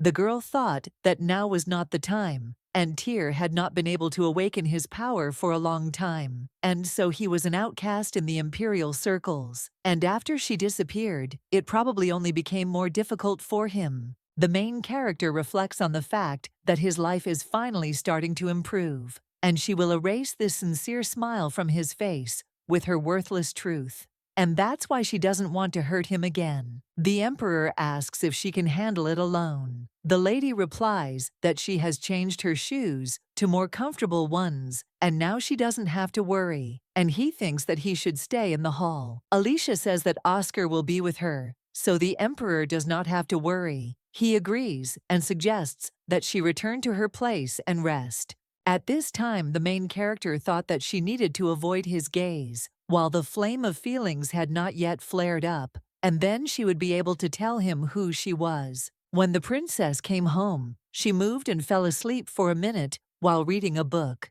The girl had a dream, and she doesn't understand where she is, but she feels that it's some familiar place. Suddenly, a lady with bright red hair addresses her. Alicia asks who she is. The lady replies that she doesn't even know. At this time, the main character looked at her beautiful hair and became curious about where it came from. Alicia looked at her feet, and she didn't understand why she was barefoot. An unknown lady explains that it is rather a secret corner of her subconscious, and at the same time, her territory. The princess asks in surprise what all this means. The girl says that her name is Fodija, and she is Alicia, and Alicia is her hearing. This the princess does not understand what she is talking about. Fodija replies that she will understand everything soon when they see each other, and then she leaves. The princess screams after her and suggests that she wait. The lady with red hair asks her to take care of her beloved Rainario. Alicia is awakened by a maid who turns to her and says that the food is ready. The princess says that she suddenly felt sleepy, and the maid says that she seems to be very tired after the debutante ball. At this time, the main character thought that she had a strange dream, and she can't remember. Mary covers the princess with a blanket and says that in Phodia, it gets cold in the evening, even in summer, and so she asks her to eat in her room. Suddenly, the main character screams that it is definitely Fodija, and at that moment, she thought that the girl from her dream called herself Fodija. And then she remembered that she also told her something strange, and she does not understand why dreams are forgotten so quickly. Phodia is an immortal creature from legend who helped people and founded this empire. The princess remembers that in a history book she recently read, it was said that the country was named after her, and she does not understand how this Phodia suddenly appeared in her dream, and that is why she is somehow uneasy. Alicia wondered if her death was connected to her and thought that she needed to go to the library before lunch. The maid picks up a scarf from the floor and says, "It looks like a chef's." Alicia tells Mary to let her look at it. When she sees the initials on the scarf, she says they belong to Maud. The main character thought that it probably looked strange that she used the ball as an excuse to meet, and she would understand if she didn't come. The maid says that she has already arrived. Maud turns to the princess and says that she is glad to see her, and then asks if she called her. Alicia asks if she's distracting her too much, and then asks if she'd like to have some tea with her. At this time, the main character thought that her hands should not shake, and she does not understand why this lady is drilling a hole in her with her gaze. Maud asks the lady why she called her. The lady replies that she wanted to give it back to her and shows her the scarf. She explains that she accidentally found it in the hallway and wanted to give it to her personally. Seeing the scarf, Maud thought that she was looking for it, and then she thanks the lady for her care. The princess objects and tells her not to thank her. At this point, the maid thought that it was a good thing the boss hadn't found him, and then she asks how she knows her name. Alicia replies that she is simply a very good cook, and that is why she asked the maids her name. Hearing this, the sous chef thought that she did not see any evil intent in the prince's actions, but she thought that something was holding her back. Maud remembers that when she saw Lolly, she asked who had bullied her again today, but she told her not to worry because she was already used to it. The girl with black hair thought that Lolly was the most kind-hearted person she knew. For the sake of His Majesty, she endured pain and humiliation, the traces of which she had to hide under a mask of imperturbability. Maud doesn't understand why, looking at the princess, she suddenly remembers her. She became interested in what is happening to Lolly now. At this time, the main character thought that she probably looked stupid, although she was trying to be natural, and she even forgot that she had not asked her name because she was so happy about their meeting that she stopped thinking at all. Maud asks the lady and says that she thinks she doesn't like cucumbers. The princess replies that she does. She asks what other taste preferences she has. Alicia replies that she likes meat more than vegetables, and the taste should be rich, definitely rich. The girl with black hair asks what about desserts. She replies that perhaps more fruit than chocolate, and her favorite is apple pie. Maud says that she is so much like her friend, and then she says that she had a friend for whom she secretly cooked, and that was the time when they both worked as maids, so she had no right to be capricious. However, she believed that there was, and her favorite thing was apple pie. The sous chef says that memories seem to stick in your mind. Hearing this, the main character thought that she hadn't forgotten about her, and even about the apple pie. Alicia says that she also had a friend, and she always took care of her, despite her whims, and next to her, she involuntarily begins to remember her. Hearing this, the Maud thought that she was probably talking about her friend, who stayed in Ashtat, and since she was in her place, she understands her perfectly. Maud turns to the princess and says that if she doesn't mind, she can keep her company sometimes, and then she says that communication with her is not always interesting. Hearing this, the lady says that she will only be glad of this, and the girl says that she can call her by name. At this time, the main character became interested in whether she would be able to tell her her secret if they gradually became closer. But she understands that even if she could, it doesn't matter because she finally met her. Duke Juven reflects on the fact that he did not think that this hostage would cause him so many problems. After all, if she marries the emperor, and then he slams his fist on the table and says that this is unacceptable. The Duke says he has spent a fortune to marry his daughter to His Majesty, and he doesn't understand what he can offer him except Sylvia. At this time, the butler enters his office, addresses His Excellency, and says that he has urgent news, and it concerns a maid named Lolly, who took care of the emperor in his childhood. The butler says they found a girl who looks exactly like her. The princess, together with the people she considered close, went on a picnic. Maud says it's apple season, and she's baked an apple pie. The mistress says looks delicious, and then thanks her for the treat because she thinks they have another delicious dessert. Sous chef says she hopes she likes it. Alicia ate a piece and says it was delicious, and it was the first time she tasted such a delicious apple pie. Hearing this, Maud says she is glad. Mary asks if she can try it too. The princess tells her to eat and not be shy. Then she tells her that when she has someone to share delicious food with, it tastes even better. And when the main character was eating, one piece fell, but she picked it up and sat down. Seeing this, the maid is surprised and asks why she did this. The lady explains that this is the 3-second rule, and if food falls on the floor, she has 3 seconds to eat it. Seeing this, Maud remembers that when she brought the treat, Lolly felt awkward. She says that she does not want to bother her every day since she cannot repay her with anything. Maud says that when she has someone to share delicious food with, it becomes even more delicious, and suggests eating and not being shy. But when one cookie fell, Lolly quickly picked it up. The cook asks why she did that. She explains that if 3 seconds have not passed, then you can eat calmly. Sous Chef thought that it was too much. The princess reminded her of Lolly. Although they were not similar in appearance, everything else about her seemed to scream that it was her. She wondered if it was a coincidence.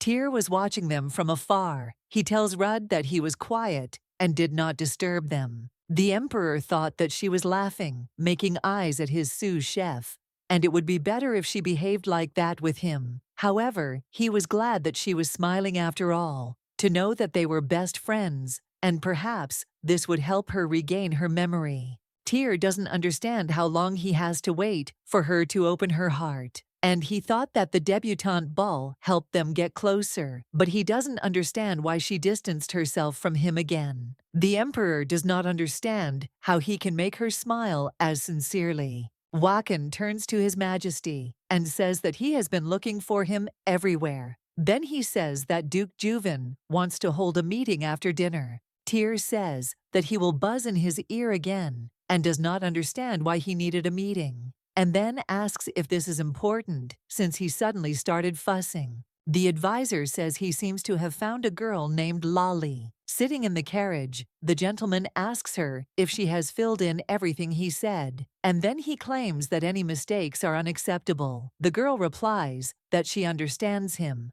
and then asks if he has forgotten his promise. The Duke tells her not to worry about it, and to think better of the fact that if she fails, she will be executed. And then he tells her that they have arrived at the imperial palace. Tyr turns to the Duke and asks him to get down to business, and then asks if it is true that he has found a girl named Lolly, and he wonders if he is going to deceive him. Juven turns to his number and asks if he could, and says that a month ago a lost girl was found in his duchy. By a lucky chance, his maid found her, and when the girl came to, she said that her name was Lolly, and in the past, she served the emperor of this country. The Duke explains that as she said she was once kidnapped and woke up in this city, the emperor says that something doesn't add up here, since he simply erased 7 years from her life. Juven says that at first he himself did not believe her, but it turned out that she not only looked like her,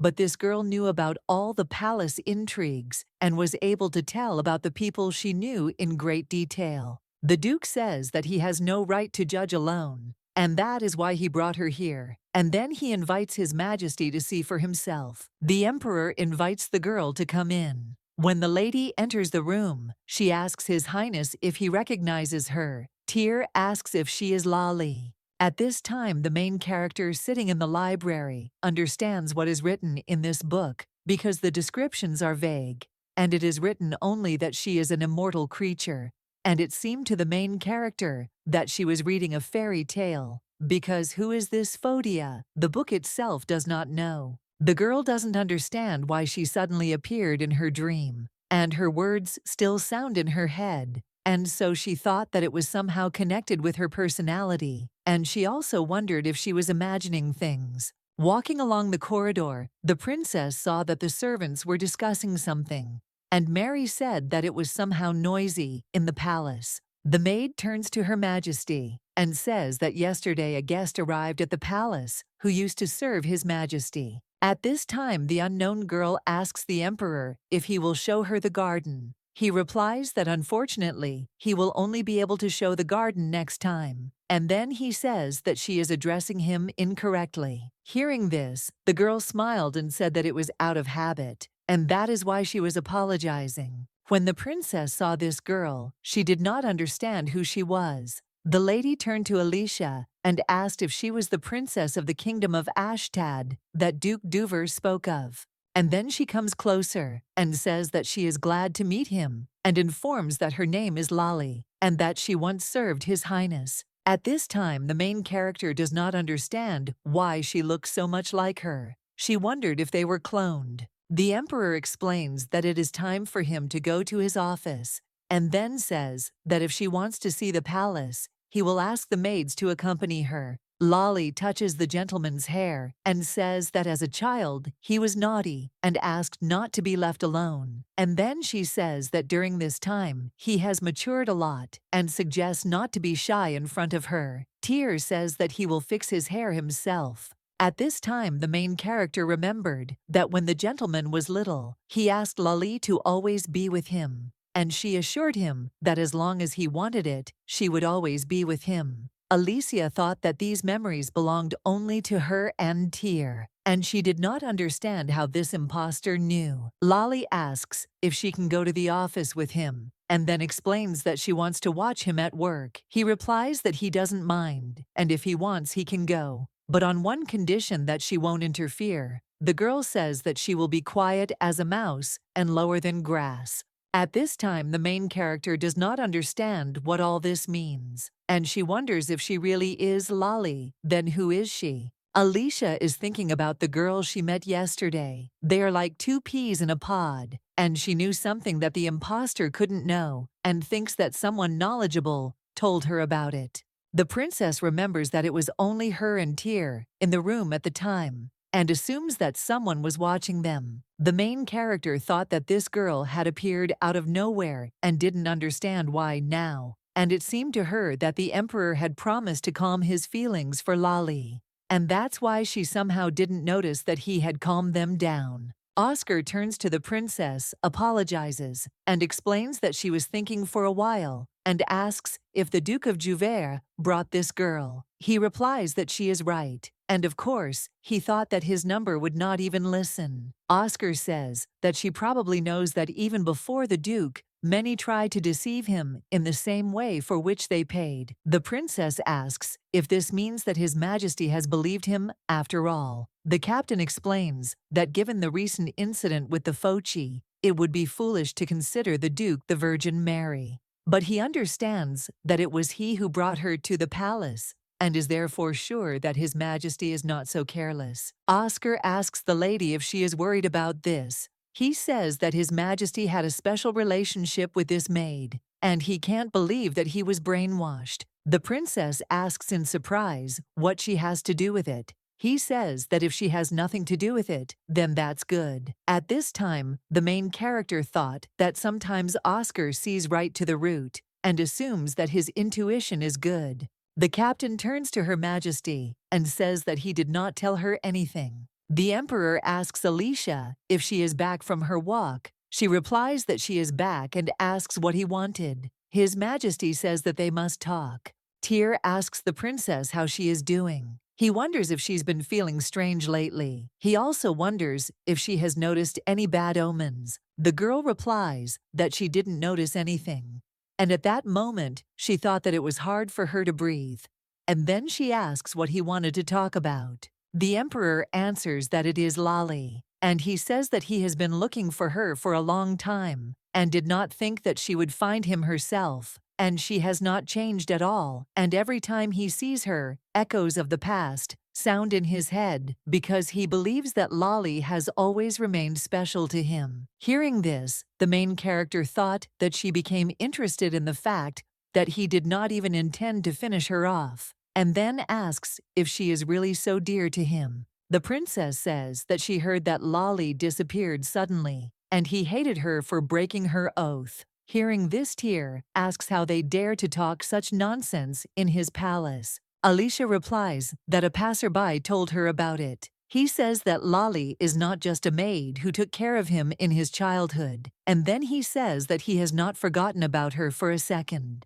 Tyr says that he swore to himself that he would find her one day. Hearing this, the main character thought that he had really been looking for her all this time, and therefore she felt somehow uneasy because she was terribly mistaken. The girl understands that now she can no longer tell him the truth, since the emperor has already found Lali, and at least he thinks so. Alicia says that she is glad that they met again, and therefore hopes that he will not worry anymore. The emperor thanks her. At this time, the main character thought that he responded in a cold tone, looking away, and she thinks that perhaps she will never be able to truly be happy for him. Alicia wonders if she will have to entangle him in this lie, and she knows she doesn't want to, because she believes that she wouldn't wish to live a lie on anyone. The next day, Lali turns to the maid and asks why she made her lukewarm, tasteless tea, because she thinks it's like she diluted the water with grass. The maid apologizes, and Lali says that it was rude of her,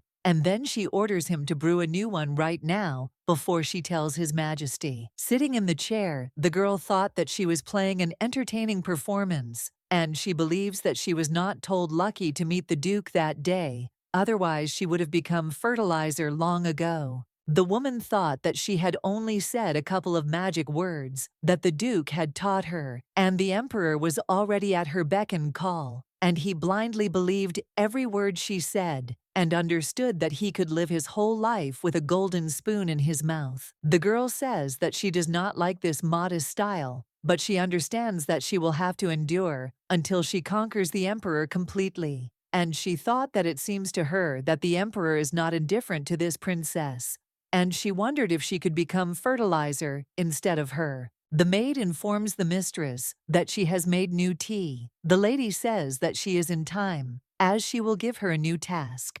Lali tells the maid to tell Princess Alicia that she wants to have dinner with her. 2 months ago, sitting in a pub, a man turns to a girl and says that she is doing better and better every time she replies. Isn't it obvious that she is a natural-born actress, because that pig quickly fell for it as soon as she shed a tear. A guy tells a girl that he loves her. She says that she can't leave her sick mother. At this time, their aunt was watching them and said that her niece was playing the role of a sick mother, and they still didn't know how hard it was to play a sick aunt. The girl says that as soon as she told him that after her mother recovered, she would marry him, he immediately opened his wallet, and she thinks that now probably he is preparing for the wedding with all his might, and she even feels sorry for him. At this time, a man comes into the beer bar and says that Nina is a nasty bitch. Seeing him, the lady asks why he is here.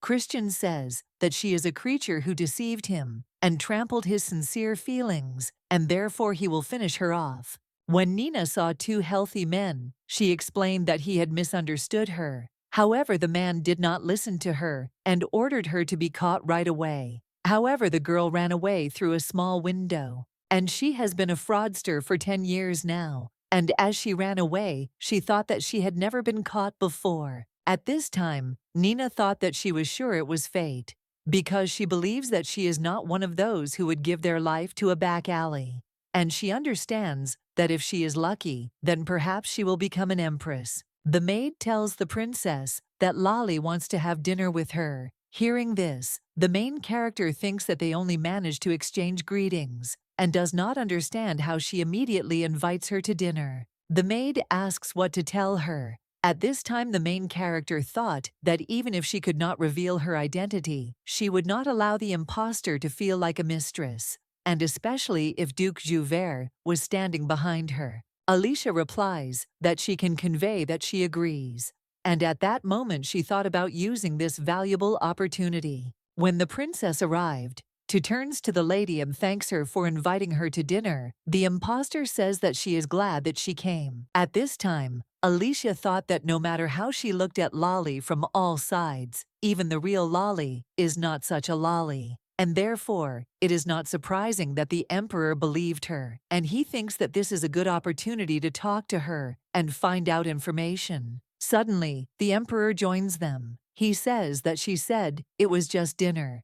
Hearing this, the main character does not understand whether Tyr will be with them. Lolly apologizes and explains that she completely forgot to say that she invited the princess to befriend her. And then she says that although they were going to have dinner together, she asks for forgiveness for her liberty. At this time, the princess felt like a third wheel because she thinks that she didn't even warn her and found someone to apologize to. Alicia says she feels like she's disturbing them. Then she says she can leave right now and suggests they enjoy dinner together. Lolly says that she is not at all against her presence. Hearing this, the main character thought that she sees right through her and smiled, since she was initially going to find out what the Duke was up to. But if she does not leave now, she understands that she cannot vouch for herself. Alicia says that she will go. Hearing this, the Emperor asks her to stand and then grabs her hand. Tyr says he wants to have dinner with her, the princess, and explains that he doesn't mind if she has dinner with them, and then asks if Lolly would be okay with that. She replies that she can do as she wishes. The main character ended up staying with them for dinner, and she felt like she was 9 years old and sitting at a distant relative's birthday party. Lolly says it's very tasty, and then turns to the princess and asks if she liked the food. She replies that it is indeed delicious, and at that moment, she thinks that she should eat and not scratch her tongue because she thinks that she might choke. Lolly takes the broccoli and tells His Majesty to eat it, but he objects and suggests that she eat it herself. Hearing this, she is surprised and says that he has become picky about food, and then she remembers that he was not naughty before. The girl says that he doesn't have to eat now if he doesn't like it. And then she says that when he remembers their poor life, it immediately begins to seem as if it were a dream. Hearing this, the princess thought that apparently she had thoroughly studied her past, and she does not understand where the Duke got such information from. Lolly says that she also became a fashion designer, a sous chef at the palace, and she couldn't hide her happiness when she found out. And then she says that if she hadn't cooked for them, she doesn't even know how hard it would have been for them. The princess reflects on the fact that she has already met Maud, and she wonders if Maud believed her. The Emperor says that she seems to have said that she vaguely remembers what happened before the abduction, and he sees that her memory is returning. And so he suggests that if she remembers anything else, let her tell it in detail. The girl replies that the thing is that she only remembers those times in fragments, and it seems that she still needs time. And then she says that she has one small request. Lolly turns to the Emperor and asks to let her live on the same floor with him and the princess, because she is sure that she will remember everything much faster. The main character heard this and didn't understand how she dared to ask the snake for such a thing, because she understood that the conclusion also sounded logical and there was no fault to be found, and she wondered if she would really have to look at her every day now. Tyr says that won't do. She asks why. The gentleman explains that she has already attracted too much attention just by her appearance, and what's more, she is seen with him literally every day, and therefore he believes that she will soon have ill-wishers. Tyr suggests that she wait until the noise dies down for her own safety. Then he suggests that they end their dinner there. The young gentleman turns to Lolly and says that it is already late and suggests that she go and rest. Hearing this girl agree with him, she thought that it was only evening and he was already sending her away, and they hadn't even finished eating yet. The Emperor turns to the princess and asks her to go. Seeing this, Lolly does not understand why he does not want to see her off. And then she remembers that at their first meeting, his eyes sparkled. Lolly thought that this princess had become too problematic, and therefore she thought that she should get her away from Tyr as soon as possible. And looking at her past mistakes, she was going to go to her goal in small steps. The girl understands that only the seduction method will be effective here. At this time, the princess turns to Her Majesty and asks why he refused her. He replies that he has already explained. Alicia says that he is certainly right, but he spent a lot of time finding her and is probably afraid of losing her again and does not understand why. Tyr looked at the princess's face and said, "Who knows?" Hearing this, she thought that she definitely doesn't know and doesn't understand why he came so close to her, and she wouldn't like him to come even closer to her because he thinks that strange thoughts are creeping into her head. The emperor turns to the girl and says that his words will probably seem stupid to her, but he found her much earlier, and he feels that he has already found her. Tyr recalls that when his power awakened, he noticed a change in the attitude of the nobility and the imperial family towards him, and it didn't take him long to find supporters and gain the throne. The young gentleman recalls that it seemed to him that power was already in his hands, but he was still unhappy, and he still could not find her Lolly. And during all the 7 years of her absence, he remembered every little thing, her movement, manner of speech, and habits, and this gave him temporary peace. Tyr touches her face, and at this time thinks that she has changed externally, but he knows for sure, and then says that it is too late and suggests that she go. The young gentleman at this time thought that he wanted Lolly to remember everything, and for now he was still willing to endure. Wacken turns to His Majesty and says that he was in no hurry, and then asks what he will say about Lali, whom the Duke brought. The Emperor asks if he is really interested. The advisor asks if it is she or not. Tyr says that they are like 2 peas in a pod, and he would believe her. However, he noticed envy in her eyes when she looked at the princess, and she is too persistent, and therefore consider that she is definitely not Lali. The advisor asks why he let her into the palace. Then he replies that because Lali is Alicia, and who knows, maybe she will remember everything when she sees her previous self, exactly the same. And besides this, Lai is just another excuse to eliminate the Duke. Wacken says that he sees the gentleman is full of confidence. The Emperor asks if he has any problems. He says no, but just hopes that he has not forgotten about the elves. After all, according to the latest information, they are looking for traces of the red dragon. The Emperor asks if he means the red dragon Phodia. The advisor says that the probability is high, since Phodia just saved people, founded this country, and dedicated her entire life to it, and then assures that dragons are eternal, and when the body is lost, their soul remains. Wacken says that he understands that finding the carcass is almost impossible, and that they may have another goal. The Emperor states that this means they must be suppressed before they achieve these goals. The advisor asks if the purebloods will appear soon. Wacken says they will try to eliminate his high elf and the ruler of the empire, and naively hopes that by doing so, they will save their authority and be able to rule the world of men. And this is not the first time they have vexed them. The Emperor says they have no chance. The servant informs the master that a guest has come to see him. He invites him in. Lali asks the Duke how he is doing.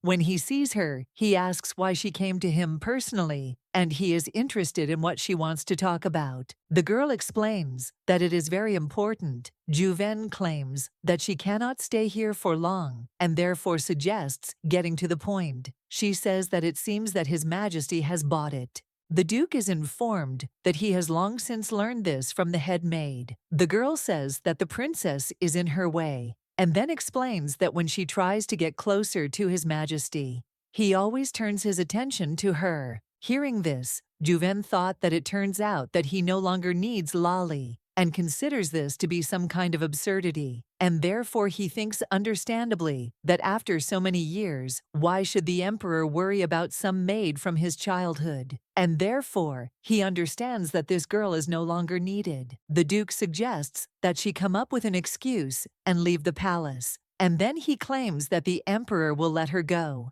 and as soon as he leaves the palace, he will thank her for her work. Lali turns to the Duke and says that he is giving in too soon, because he believes that the marriage of the Emperor and the princess is an extremely undesirable outcome for him, and he asks if she is right. Hearing this, the Duke thought that she was an impudent simpleton and also painfully clever, and then he asks what she wants. The girl says that she has a great idea so that she can separate the princess from His Majesty and become his legal wife, and then she offers to adopt her. The next day, when the main character saw the Emperor with Lali, she thought that when she sees them together, it begins to seem to her that she dreamed. Mary turns to the princess and says that she has finally found her. the lady asks what happened. The maid says that she has received a letter, and there are several of them, including from the kingdom. Hearing this, the main character says that finally an answer has come and is happy about it, because this is the answer to the very letter in which she said that everything is fine with her.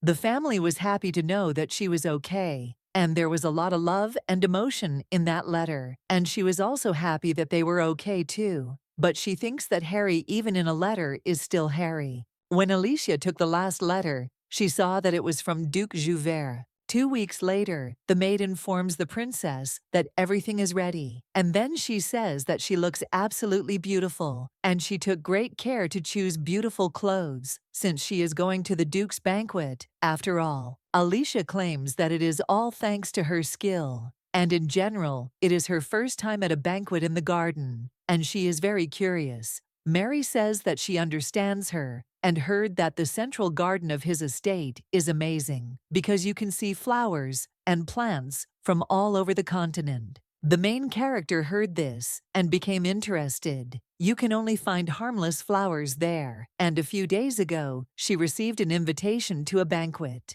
After the debutante ball, many aristocrats showered her with invitations, but she understood that an invitation from the Duke could not be ignored. Oscar says it is a coincidence that His Majesty will not be in the capital on this very day. The princess says she does not know whether she has the right to refuse an invitation from an influential aristocrat. The captain believes that Duke Jouvert simply could not have invited her without a reason. The princess says that if he has something planned, it is better to find out about it right away, and she believes that if the banquet takes place in broad daylight, nothing will happen. At this time, Oscar thought that His Majesty had ordered him to keep an eye on the princess, and therefore he felt he had to dig his own grave, just in case. And for some reason he felt like he had become the scapegoat. The captain turns to the lady and says that she should not go too far from him today, and then asks if they have agreed. The girl replies that she is counting on him. At this time, the princess thought that Lord Oscar was right, because the Duke would not have called her without a reason, and she would personally find out what he really wanted. The captain tells the lady that they have arrived for a grand banquet. At this time, Alicia thinks that Mary was right, and the foreign plants are striking. Oscar says it's immediately clear that they are on the land of a powerful aristocrat. The main character saw the Duke and thought that he didn't look hostile yet. Eden came up to Her Majesty and greeted her. He says no, he thought they would meet again, and then he says they haven't seen each other for a long time, and asks how she is doing, and they wonder why His Majesty is not with her today. Alicia replies that he left a few days ago to inspect the territory, and therefore Mr. Oscar is accompanying her today. Eden says that last time she was surprised by Ariada's rude behavior, and even though it's in the past, he asks to let him apologize again. The girl says that it's nothing serious, and then asks why his sister is not in sight today. The boy explains that she is not feeling well, which is why she could not come. Hearing this, the princess wishes her to get well soon. The Marquis says that she is simply overtired and thinks that it is nothing special. Eden says that he will finally be able to talk to her today. At this time, the main character thought that he somehow came too close to her. The Marquis says that he was very upset that they parted so quickly, and so he was looking forward to their new meeting because he wanted to meet her again. Alicia blushed when she heard these words. He asked in surprise if he had said something wrong. The lady suggested that he not pay attention, and at that moment, she thought that this man was too interested in her. Suddenly, a man with black hair approaches them and addresses Eden. He explains to the princess that this is his brother, Marquis Adrian Riat. Adrian asks if she is the princess of the kingdom Ashtat, and then claims that he is glad to meet her. The lady reciprocates. At this time, the main character thought about why the brothers could be so different, because she thinks that the younger one is cute like a flower, and the older one is stern like a tree. Oscar says that she knows the Marquis himself, since she often sees him in social circles. But his younger brother only began to appear in public this year. He was weak from birth, so he spent his entire childhood in the province. And then he recovered his health and finally came to the capital. The captain doesn't understand what the point is in suddenly bringing the younger one out into the world. And she's also worried that he's always making mistakes around the princess. And so she thinks that she needs to continue watching and find out if he's up to something. When the aristocrats saw Princess Yu, they looked at her very closely because they thought that she came all alone while His Majesty was away. And then they remember that at the debutante ball, she was always hanging around His Majesty. And so they think that probably all this is because of the maid. At this time, the main character thought that she had expected these gossips, but it was still tiring for her. Adrian turns to Marquis Eden and asks if he can see him for a moment. Then he turns to the princess and apologizes. She says it was nice to meet him. Eden says that he can't leave the princess alone. She replies that Lord Oscar is with her, so he needn't worry. Since he has business, he can go. Eden says that he is actually worried about her, as he has heard rumors about a maid that His Majesty has been looking for a long time. The Marquis says that during their last conversation, she said that she didn't understand who she was, and as if she had locked herself into the framework of appearance and was suffering. And then he asks if she really feels like a stranger on this earth. Eden says that if it were him, he wouldn't let the princess feel that way. Hearing this, the main character thought that she felt like a stranger, and he said very precise words. And then she remembers that when she first woke up in this body, she was both amazed and happy that she was alive again. Alicia thought about what overwhelmed her most were the feelings that she tried with all her might to hold back to close her eyes to him. And it was a feeling of emptiness, and the time spent with Tyr disappeared in an instant. And even when she met him again, she no longer had a place next to him. The princess says that he is right, and she probably experienced similar feelings, but she does not want to run away from them, because she is sure that she did not meet Tyr in vain again, and therefore she does not want to leave him again. Alicia says that every time they meet, he seems to see what's on her mind, and that's why he finds it strange. And what's more, he awakens feelings in her that she didn't know about, and he considers him as if he were an old friend. The lady says that thanks to him, she feels much better, and then thanks Mr. Eden. At this time, Duke Juven addresses the aristocrats and says that he wants to introduce someone to them. Having heard this, the main character does not understand why the Duke was silent all this time. Juven shows Lolly and tells her that this is the girl he is going to officially adopt. Hearing this, the main character was surprised, because this woman would become the Duke's daughter. At this time, the Emperor recalls the conversation with the princess. The lady told His Majesty that an invitation had arrived from the Duke of Jouvert. Hearing this, he suggested that she simply ignore it. However, the main character objects and says that she attended the imperial debutante ball, and if she, having officially come out into society, ignores the invitation of a famous aristocrat, then bad rumors will spread about her. Tyr assures her that he will shut up all the gossips. The girl says that this will only make her situation worse. He asks if she means to say that she will go there without him. The princess says that if she doesn't go, people will start making all sorts of assumptions, and so she will just show herself to people for a little while and asks to be allowed to do so. At this time, the emperor thought that the banquet had already begun, and since it was daytime, there were a lot of people there, and it was unlikely that anything could happen. The advisor addresses His Majesty and informs him that news has arrived from the palace. He asks for Chloe Wacken, which he seemed to be looking forward to, and then he invites him to read the contents. The advisor explains that he was sent 4 days ago, but there was a delay due to rain. The emperor reads that Duke Jouvert is going to declare that woman his adopted daughter, and that woman is Lali, whom the duke brought. Wacken wonders if he's going to elevate her status to propose marriage to her. Then he asks what he's going to do, or leave things as they are. Tyr says that they have all the evidence about the poisonous plant, and therefore he believes that it is time to end this performance. At this time at the ball, the Duke says that Lady Lali carefully looked after His Majesty when he was still a prince. However, unfortunately, she is still a commoner. And to reward her for her efforts, he is going to accept her into the Jouvert family. The aristocrats heard this and did not understand why he needed to adopt some unknown commoner. But they understood that if Lady Lali married His Majesty, then the aristocrats would not gain much influence. Heard this gossip, the main character thought that now she understood what he needed. After all, he publicly demonstrated support for His Majesty's old acquaintance, and thus embarrassed her. The princess understands why he invited her to the banquet. Eden turns to the lady and asks if she is okay. She apologizes and says that she wants to leave. Hearing this, the Marquis says that he is sorry and hopes that they will see each other again. When the girl left, Eden thought that it seemed like this situation was worth taking advantage of. At this time, Nina thought that everything was going according to plan.